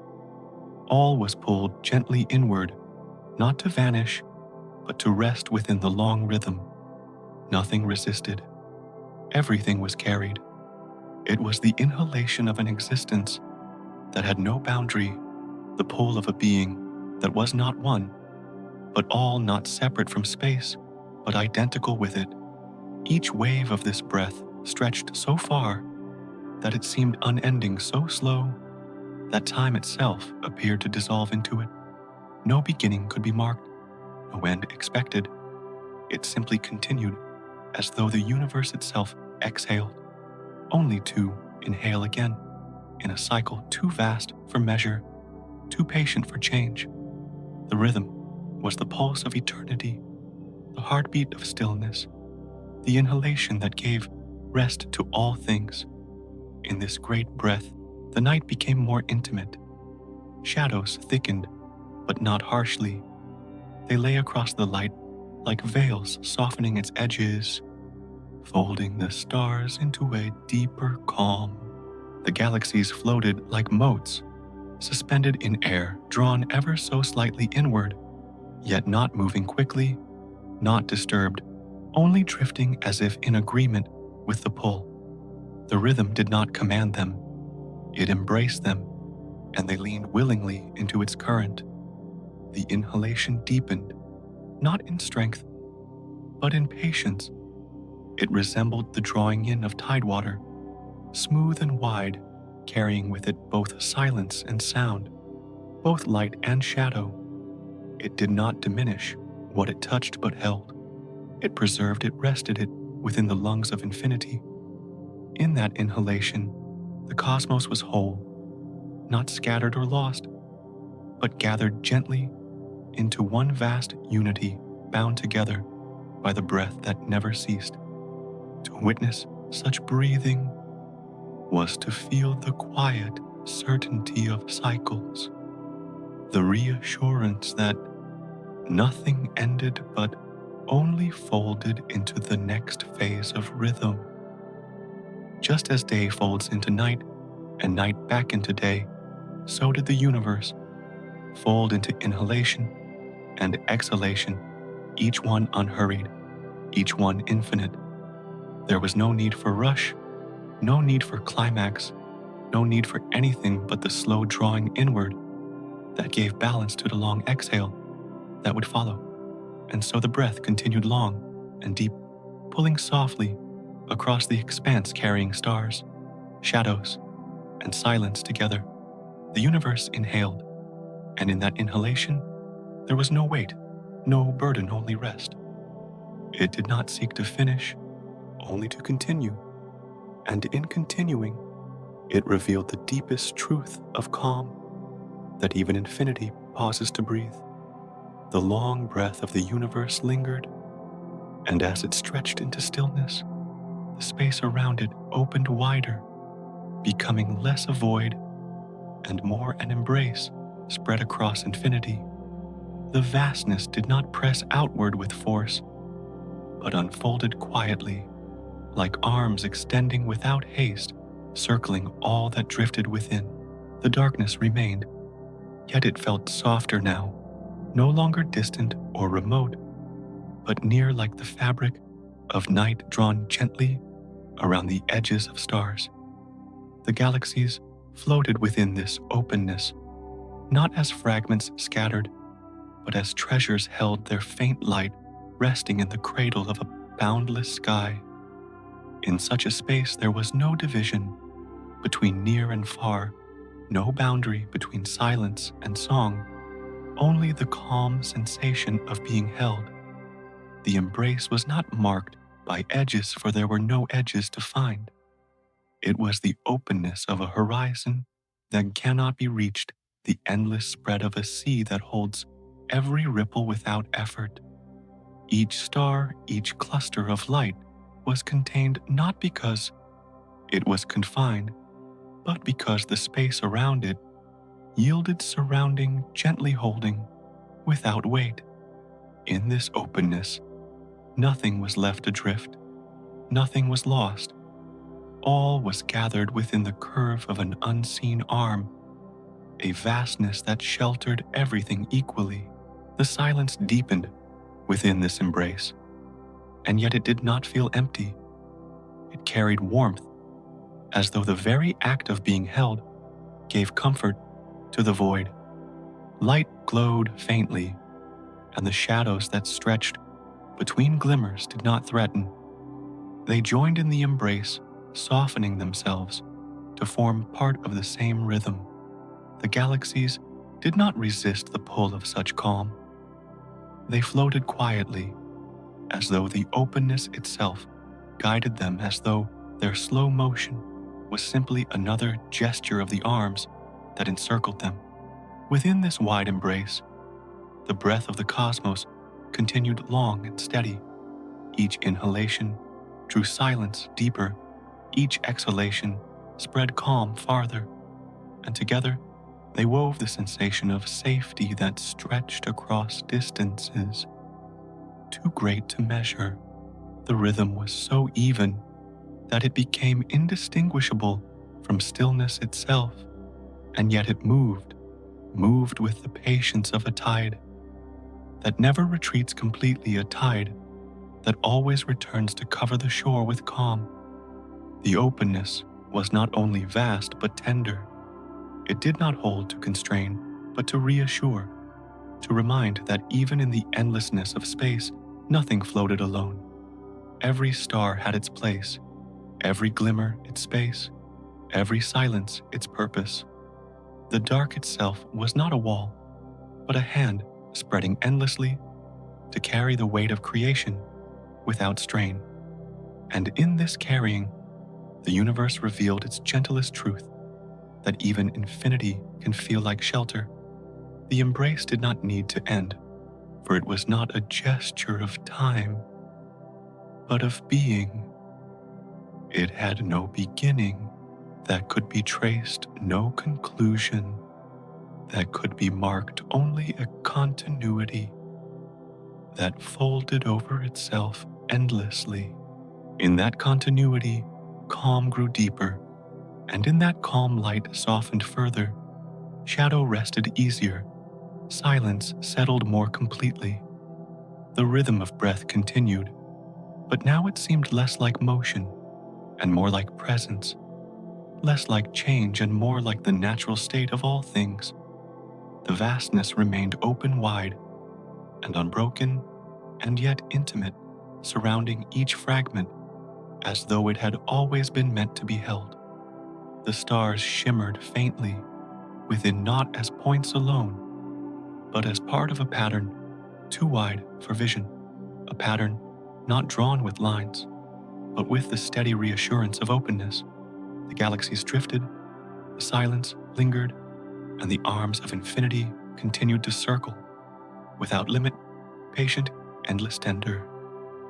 And so the universe rested in its own embrace, a vastness without edges, an openness without end, a cradle spread across eternity. It did not hold tightly, nor did it release. It simply remained like the horizon that always waits, like the sky that never closes, like the arms of night that fold around the world softly and without end. The embrace of space lingered, and within that endless openness, an older wisdom seemed to surface, as if the quiet itself remembered stories once whispered about balance and rest. In the old belief of distant lands, the world was seen not as chaos alone, nor as light alone, but as two rhythms breathing together, yin and yang, shadow and glow, silence and tone. They were not rivals, locked in struggle, but companions moving in cycles, leaning toward and away from each other, like waves rolling endlessly across a shore. Where one receded, the other returned.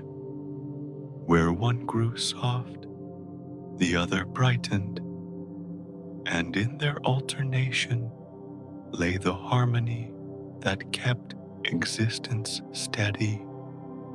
This balance was never fixed, never frozen. It pulsed with the patience of breath itself, drawing in and releasing, expanding and folding, a rhythm so natural that it could be felt even in the quiet of night. Yin was the rest, the pause. The shadow stretched long across the horizon. Yang was the brightness, the stir of movement, the warmth rising with the dawn. Together, they were not halves, but one whole, one breath inhaled and exhaled across eternity. The universe too seemed to echo this cycle. Its long inhalation filled the silence with calm. Its slow exhalation spread light into shadow, and in both directions the balance was kept. It did not favor one over the other, did not cling to brightness or shadow, but allowed both to flow naturally, as tides do, as seasons do, as lungs do, when no thought interrupts them. This balance was not something forced. It was simply the nature of being the pulse of all things alive. To rest in such a rhythm was to find peace, for within it there was no conflict, no need to hold fast, no need to resist. Shadow was not the end of light, and light was not the destruction of shadow. They were partners in an endless dance, circling each other, gently making room for each other, allowing the vastness to remain whole.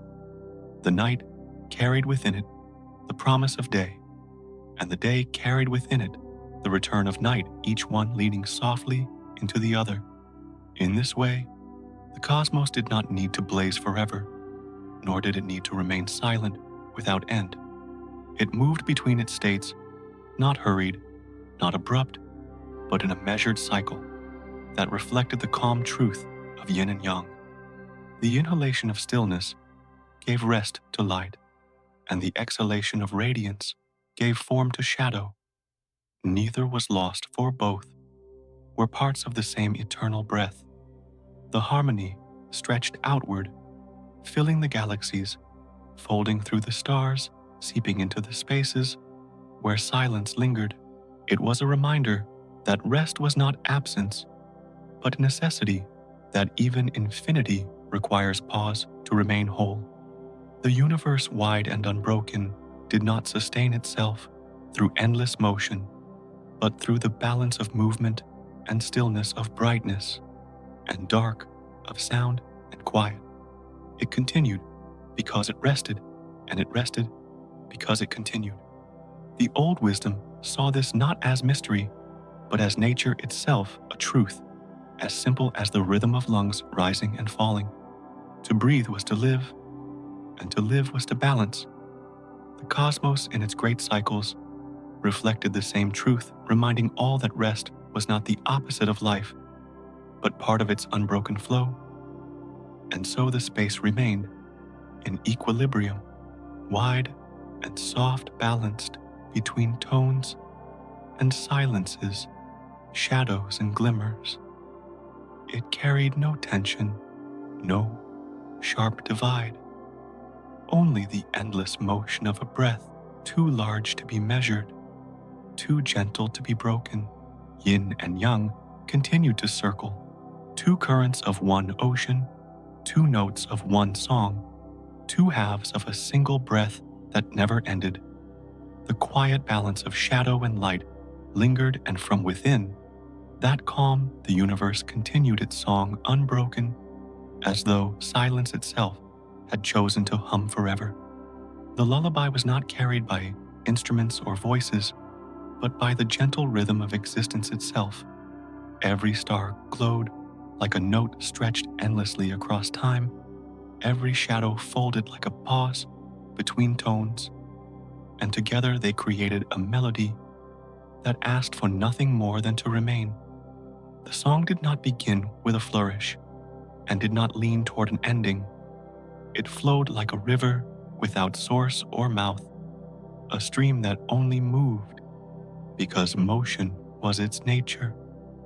The hum of galaxies, the sigh of light, the stillness of night, all joined, weaving an atmosphere of sound too soft to disturb, too steady to fade.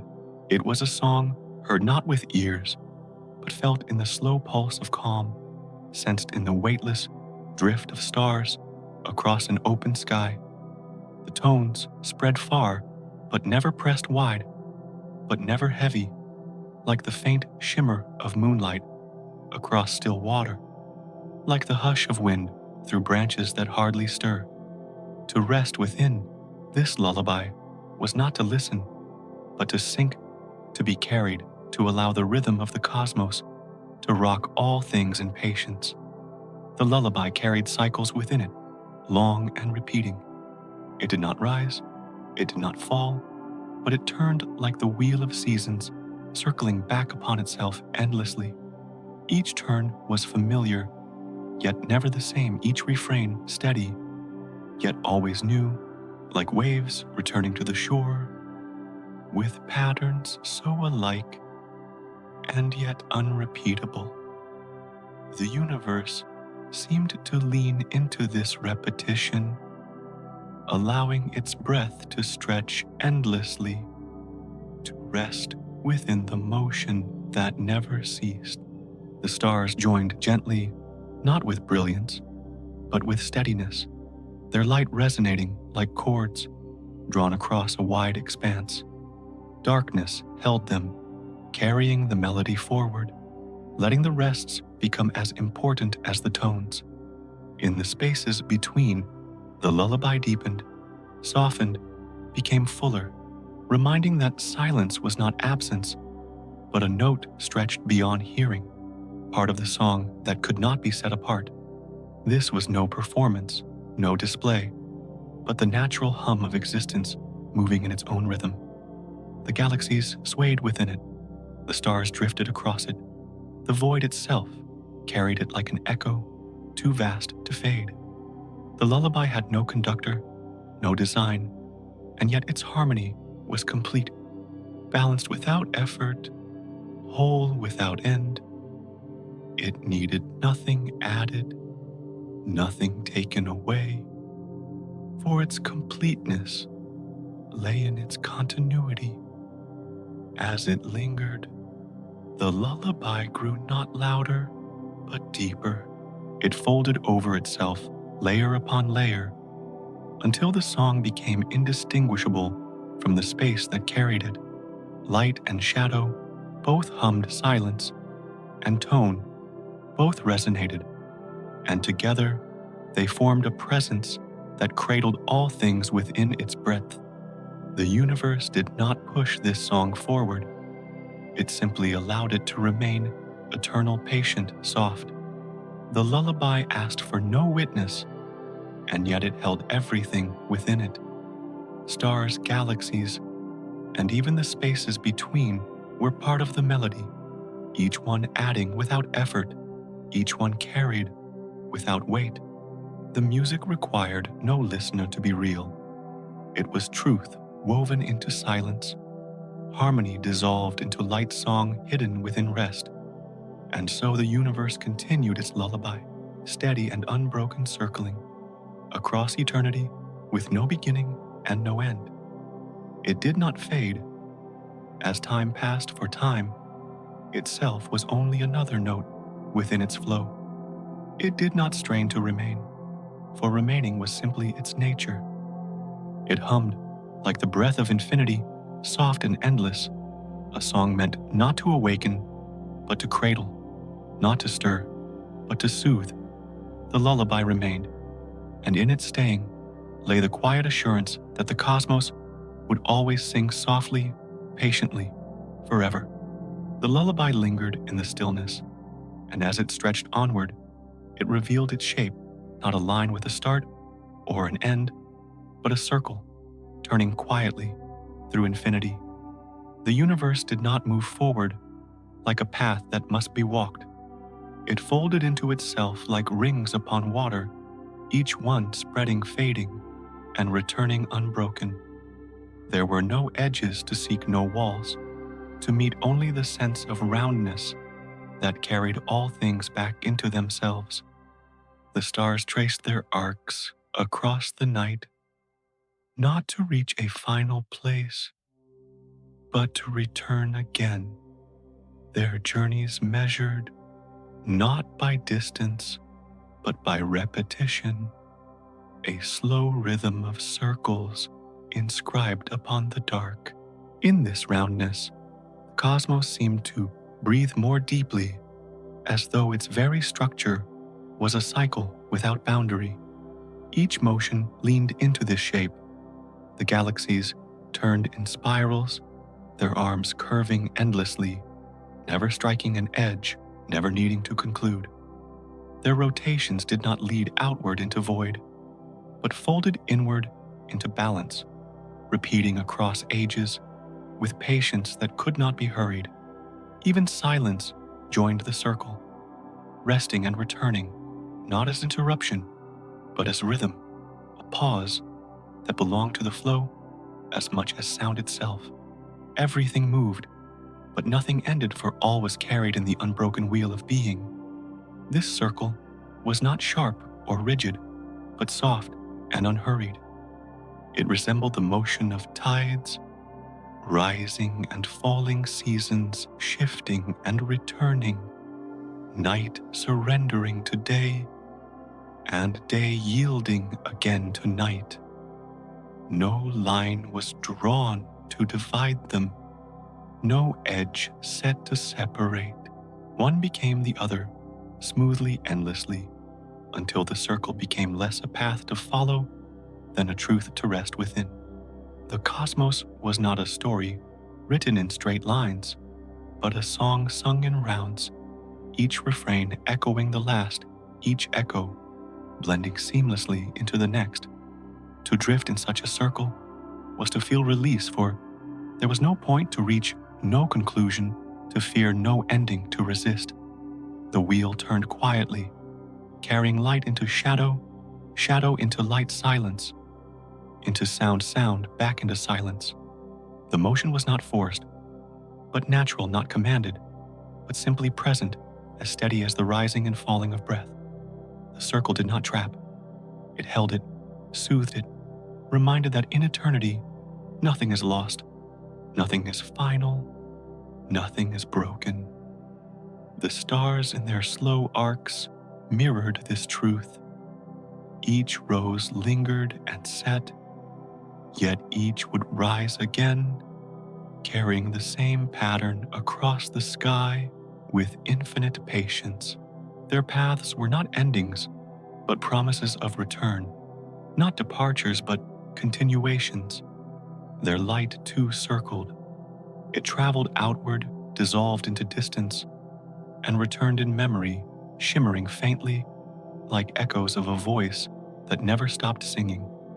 The darkness, vast and deep, was part of the same circle, a space not of absence, but of rest, the half of the rhythm that allowed brightness to return. The circle was not distant, not cold. It was tender like the curve of arms, closing around, like the soft line of the horizon, embracing sea and sky. To rest within it was to know there would be no fall, no void, only the assurance of return. In the circle, every pause led to continuation, every silence to another hum, every fading to another glow. The wheel of existence turned not with strain, but with ease, its roundness carrying everything as naturally as the moon carries its phases, as naturally as the earth carries its seasons. And so the universe remained in circles, without boundary, without edge, without end. Its lullaby did not travel away into silence, but curved back upon itself, again and again, forever. The music continued because it returned. The light endured because it cycled. The silence lived because it was part of the song.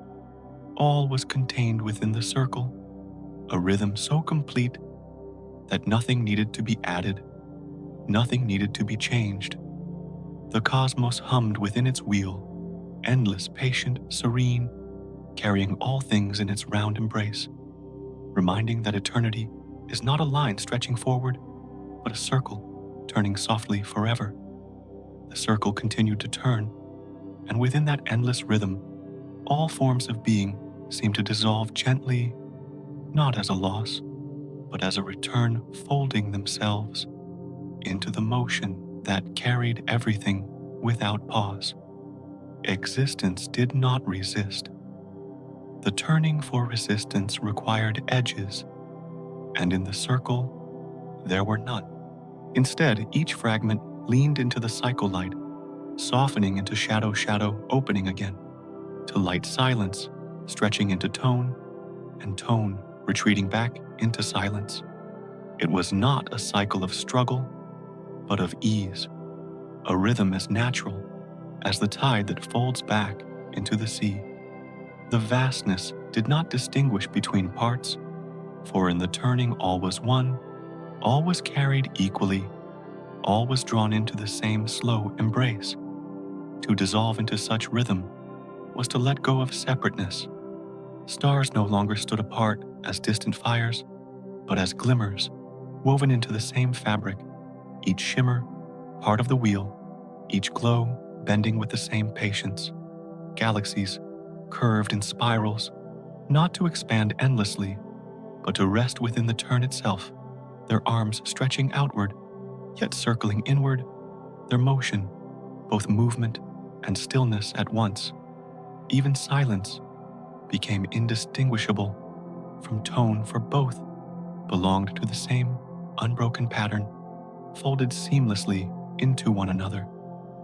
The rhythm carried everything, not forward, not backward, but around like a wheel, turning without haste, like branches swaying in wind, too gentle to feel like a breath inhaled and exhaled so slowly that no difference could be marked between the two. Existence in surrendering to that rhythm was not diminished. It was fulfilled, completed by the certainty that there was nothing beyond the turning, nothing apart from it. To be was to flow within it. To exist was to be carried by it. The circle's embrace allowed every form to fade into continuity.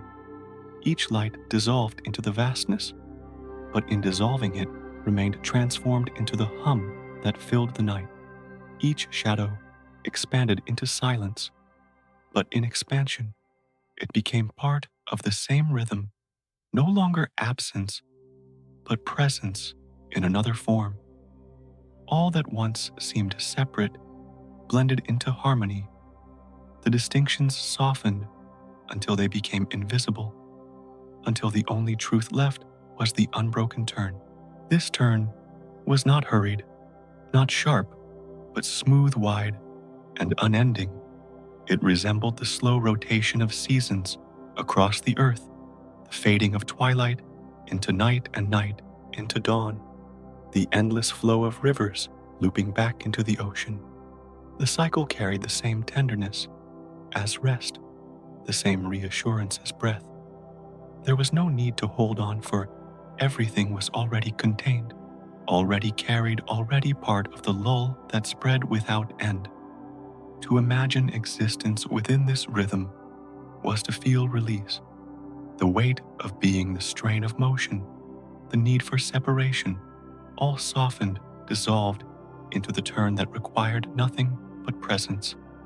The stars turned, the galaxies turned, even silence itself turned, all within the same wheel, all within the same endless lullaby. The motion was not a task, not a command, but a natural unfolding, the quiet truth that everything belongs because everything is already part of the rhythm, and so, in that turning existence, became indistinguishable from the circle itself. To speak of stars or galaxies or silence was no longer to speak of separate things, but of facets of one rhythm, one lull stretched endlessly across eternity. The wheel did not end, and therefore nothing within it ended. The song did not cease, and therefore nothing within it was lost. Existence itself dissolved into the hum, the glow, the turn, the lull, soft, patient, unbroken. The universe did not stop singing. It simply allowed all that was to become part of its song to blend to rest, to dissolve into its infinite rhythm. And in that dissolution, everything remained carried forever within the circle that turned, without edge, without ending, without pause. And in the quiet rhythm that carried all things, another path seemed to open, not away from the circle, but as if extending it gently, like a ripple that continues long after the stone has vanished into water. Sleep was not an ending, but a continuation, a slow unfolding of the same current that guided galaxies and tides. It was a journey without departure, for nothing was left behind. It was a journey without destination, for nothing needed to be reached. Sleep moved, like the hush of dusk, flowing into night, where the boundaries between one and the other dissolved into something softer, something that did not separate, but embraced.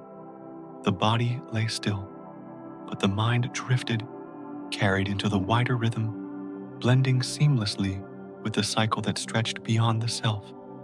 The passage into sleep felt like the universe drawing the listener into its own breath, a long exhale that released thought, a gentle inhale that carried silence in. There was no resistance, no weight, only the surrender of being part of something greater than form, greater than time. Like clouds dissolving into the vastness of sky, the self dissolved into the wide openness, not erased, but expanded, absorbed into the flow of the turning circle. The hum of existence continued, and within it, the sleeper became one more tone, one more thread woven into the lullaby. In this journey, the landscapes were not bound to the earth, but stretched into realms of quiet imagination. Dreams arose not as sharp visions, but as reflections upon still water, flickering softly before fading again into silence. Each dream was another step in the endless journey, carrying the sleeper deeper into calm, deeper into rest, deeper into the embrace of the universe that held everything equally. Dreams did not separate from waking. They continued the same unfolding, the same story spoken in a quieter voice. The rhythm of breath mirrored the rhythm of the cosmos, each inhalation a soft echo of expansion, each exhalation a reminder of return. To sleep within that rhythm was to feel aligned with the pulse of stars, with the drift of galaxies, with the turning of unseen wheels. that never ceased. The pulse was steady, slow, tender, a current that carried the sleeper without demand, without effort, simply by belonging to it. Nothing needed to be done, for sleep itself was already part of the cycle, part of the lull that extended through all existence. As sleep deepened, identity thinned like mist at dawn, becoming less distinct, less bound, until only the rhythm remained. The self was not lost, but dissolved into something wider, as if consciousness were a drop of rain merging into the ocean, carried yet whole, gone yet present, silent, yet part of the vast song. To sleep was not to vanish, but to return, to fall into the embrace of the cycle that had never let go. It was not a pause, but a continuation, not a retreat, but a homecoming. The journey of sleep stretched beyond measure, not marked by clocks or edges, but by the same turning that guided stars and seas. It was endless and gentle, weaving the sleeper through currents of silence and light through waves of shadow and glow, never harsh, never abrupt. It carried on like a lullaby that never needed to end, repeating not in monotony, but in reassurance, a whisper that the cycle was whole, unbroken, eternal. And in that whisper, rest was found, and rest was kept. The sleeper drifted, and in drifting became part of the wider unfolding, no longer separate from night, no longer separate from space, no longer apart from the song that hummed without ceasing. Sleep was not outside the rhythm. It was the rhythm itself, softened into another form, extended into another path. The journey continued not in steps, but in stillness, not in distance, but in depth. And so, sleep itself became the gentle path that stretched endlessly, carrying existence deeper into calm, deeper into silence, deeper into the turning lull that had no edge, no end, only the quiet embrace of continuation. And as the circle of silence continued to turn, another image drifted forward, ancient yet tender, carried like a whisper through time. The Egyptians once believed that the world itself was no more than the breath of Ra, the great sun god, exhaling all forms into life and drawing them back again with each inhale. It was not a violent act, not a command, but a rhythm as natural and inevitable as the tide returning to the shore. To them, existence was woven into this cosmic breathing, where every stone, river, and creature moved gently within the cycle of release and return. And just as a lullaby holds a child, that rhythm held all things, rocking them within the certainty of an endless pattern. The breath of Ra was imagined as a tide of light spilling across the land when he exhaled, filling the world with movement and form. When he inhaled, shadows gathered, and all that had been scattered was gathered again into the quiet of his being. Yet there was no fear in this return, only rest, only a pause that allowed the cycle to continue. In the softness of that belief, the world itself was understood as fragile and sacred, kept alive not by its own effort, but by the slow patience of divine breath. To fall asleep was to join this breathing, to be drawn into its calm, ebb and flow. The sleeper became like a reed swaying in the wind of that eternal inhale and exhale, rising with one motion, settling with the other, never separate from the larger tide. Dreams in that rhythm became the shimmering images left upon the air by the god's exhalation, fading like morning mist when he drew them back again. Each night the body surrendered to this current, and each morning it was returned renewed by the same breath that moved the heavens. Science now names cycles, expansion, and contraction, but even those words carry a softness when heard in the hush of night. Expansion can be imagined as light stretching outward, like dawn spilling across a horizon, while contraction can be felt as twilight folding gently over the earth, a drawing back that soothes instead of takes. These patterns echo the myth, not in doctrine, but in rhythm, showing that the human heart has always sensed the universe as something that breathes, something that sings quietly with every pulse.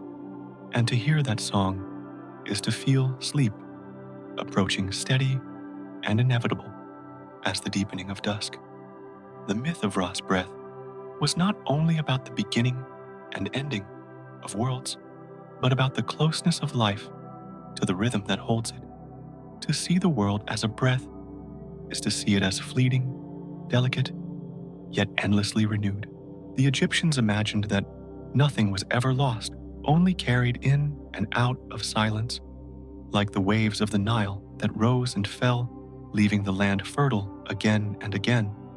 And so, every creature was part of this great inhalation and exhalation, not forgotten, not abandoned, but forever woven into the breathing of the divine. For the listener, this becomes more than a story. It becomes a quiet reminder that rest is not absence, but part of the rhythm itself. Just as day yields to night, and night opens again into day, the act of lying down, of drifting into dreams, belongs to the same timeless movement. There is no rupture, no break, only the breath continuing, drawing one into silence, returning one into light, always repeating, always whole. The whisper of that rhythm, once imagined as the voice of Ra, still flows through the universe, still settles upon the ears of those who listen closely in the dark. And so, in the calm of this night, the world itself may be heard as breathing. Each star flickers as if on the edge of an exhalation. Each shadow gathers as if in preparation for an inhale. The sleeper rests within that pattern, drawn into its softness, carried by its patience. And in that breath, everything finds rest. Everything finds belonging. Everything is held as if in the palm of an eternal hand. The breath continues. It always has. It always will.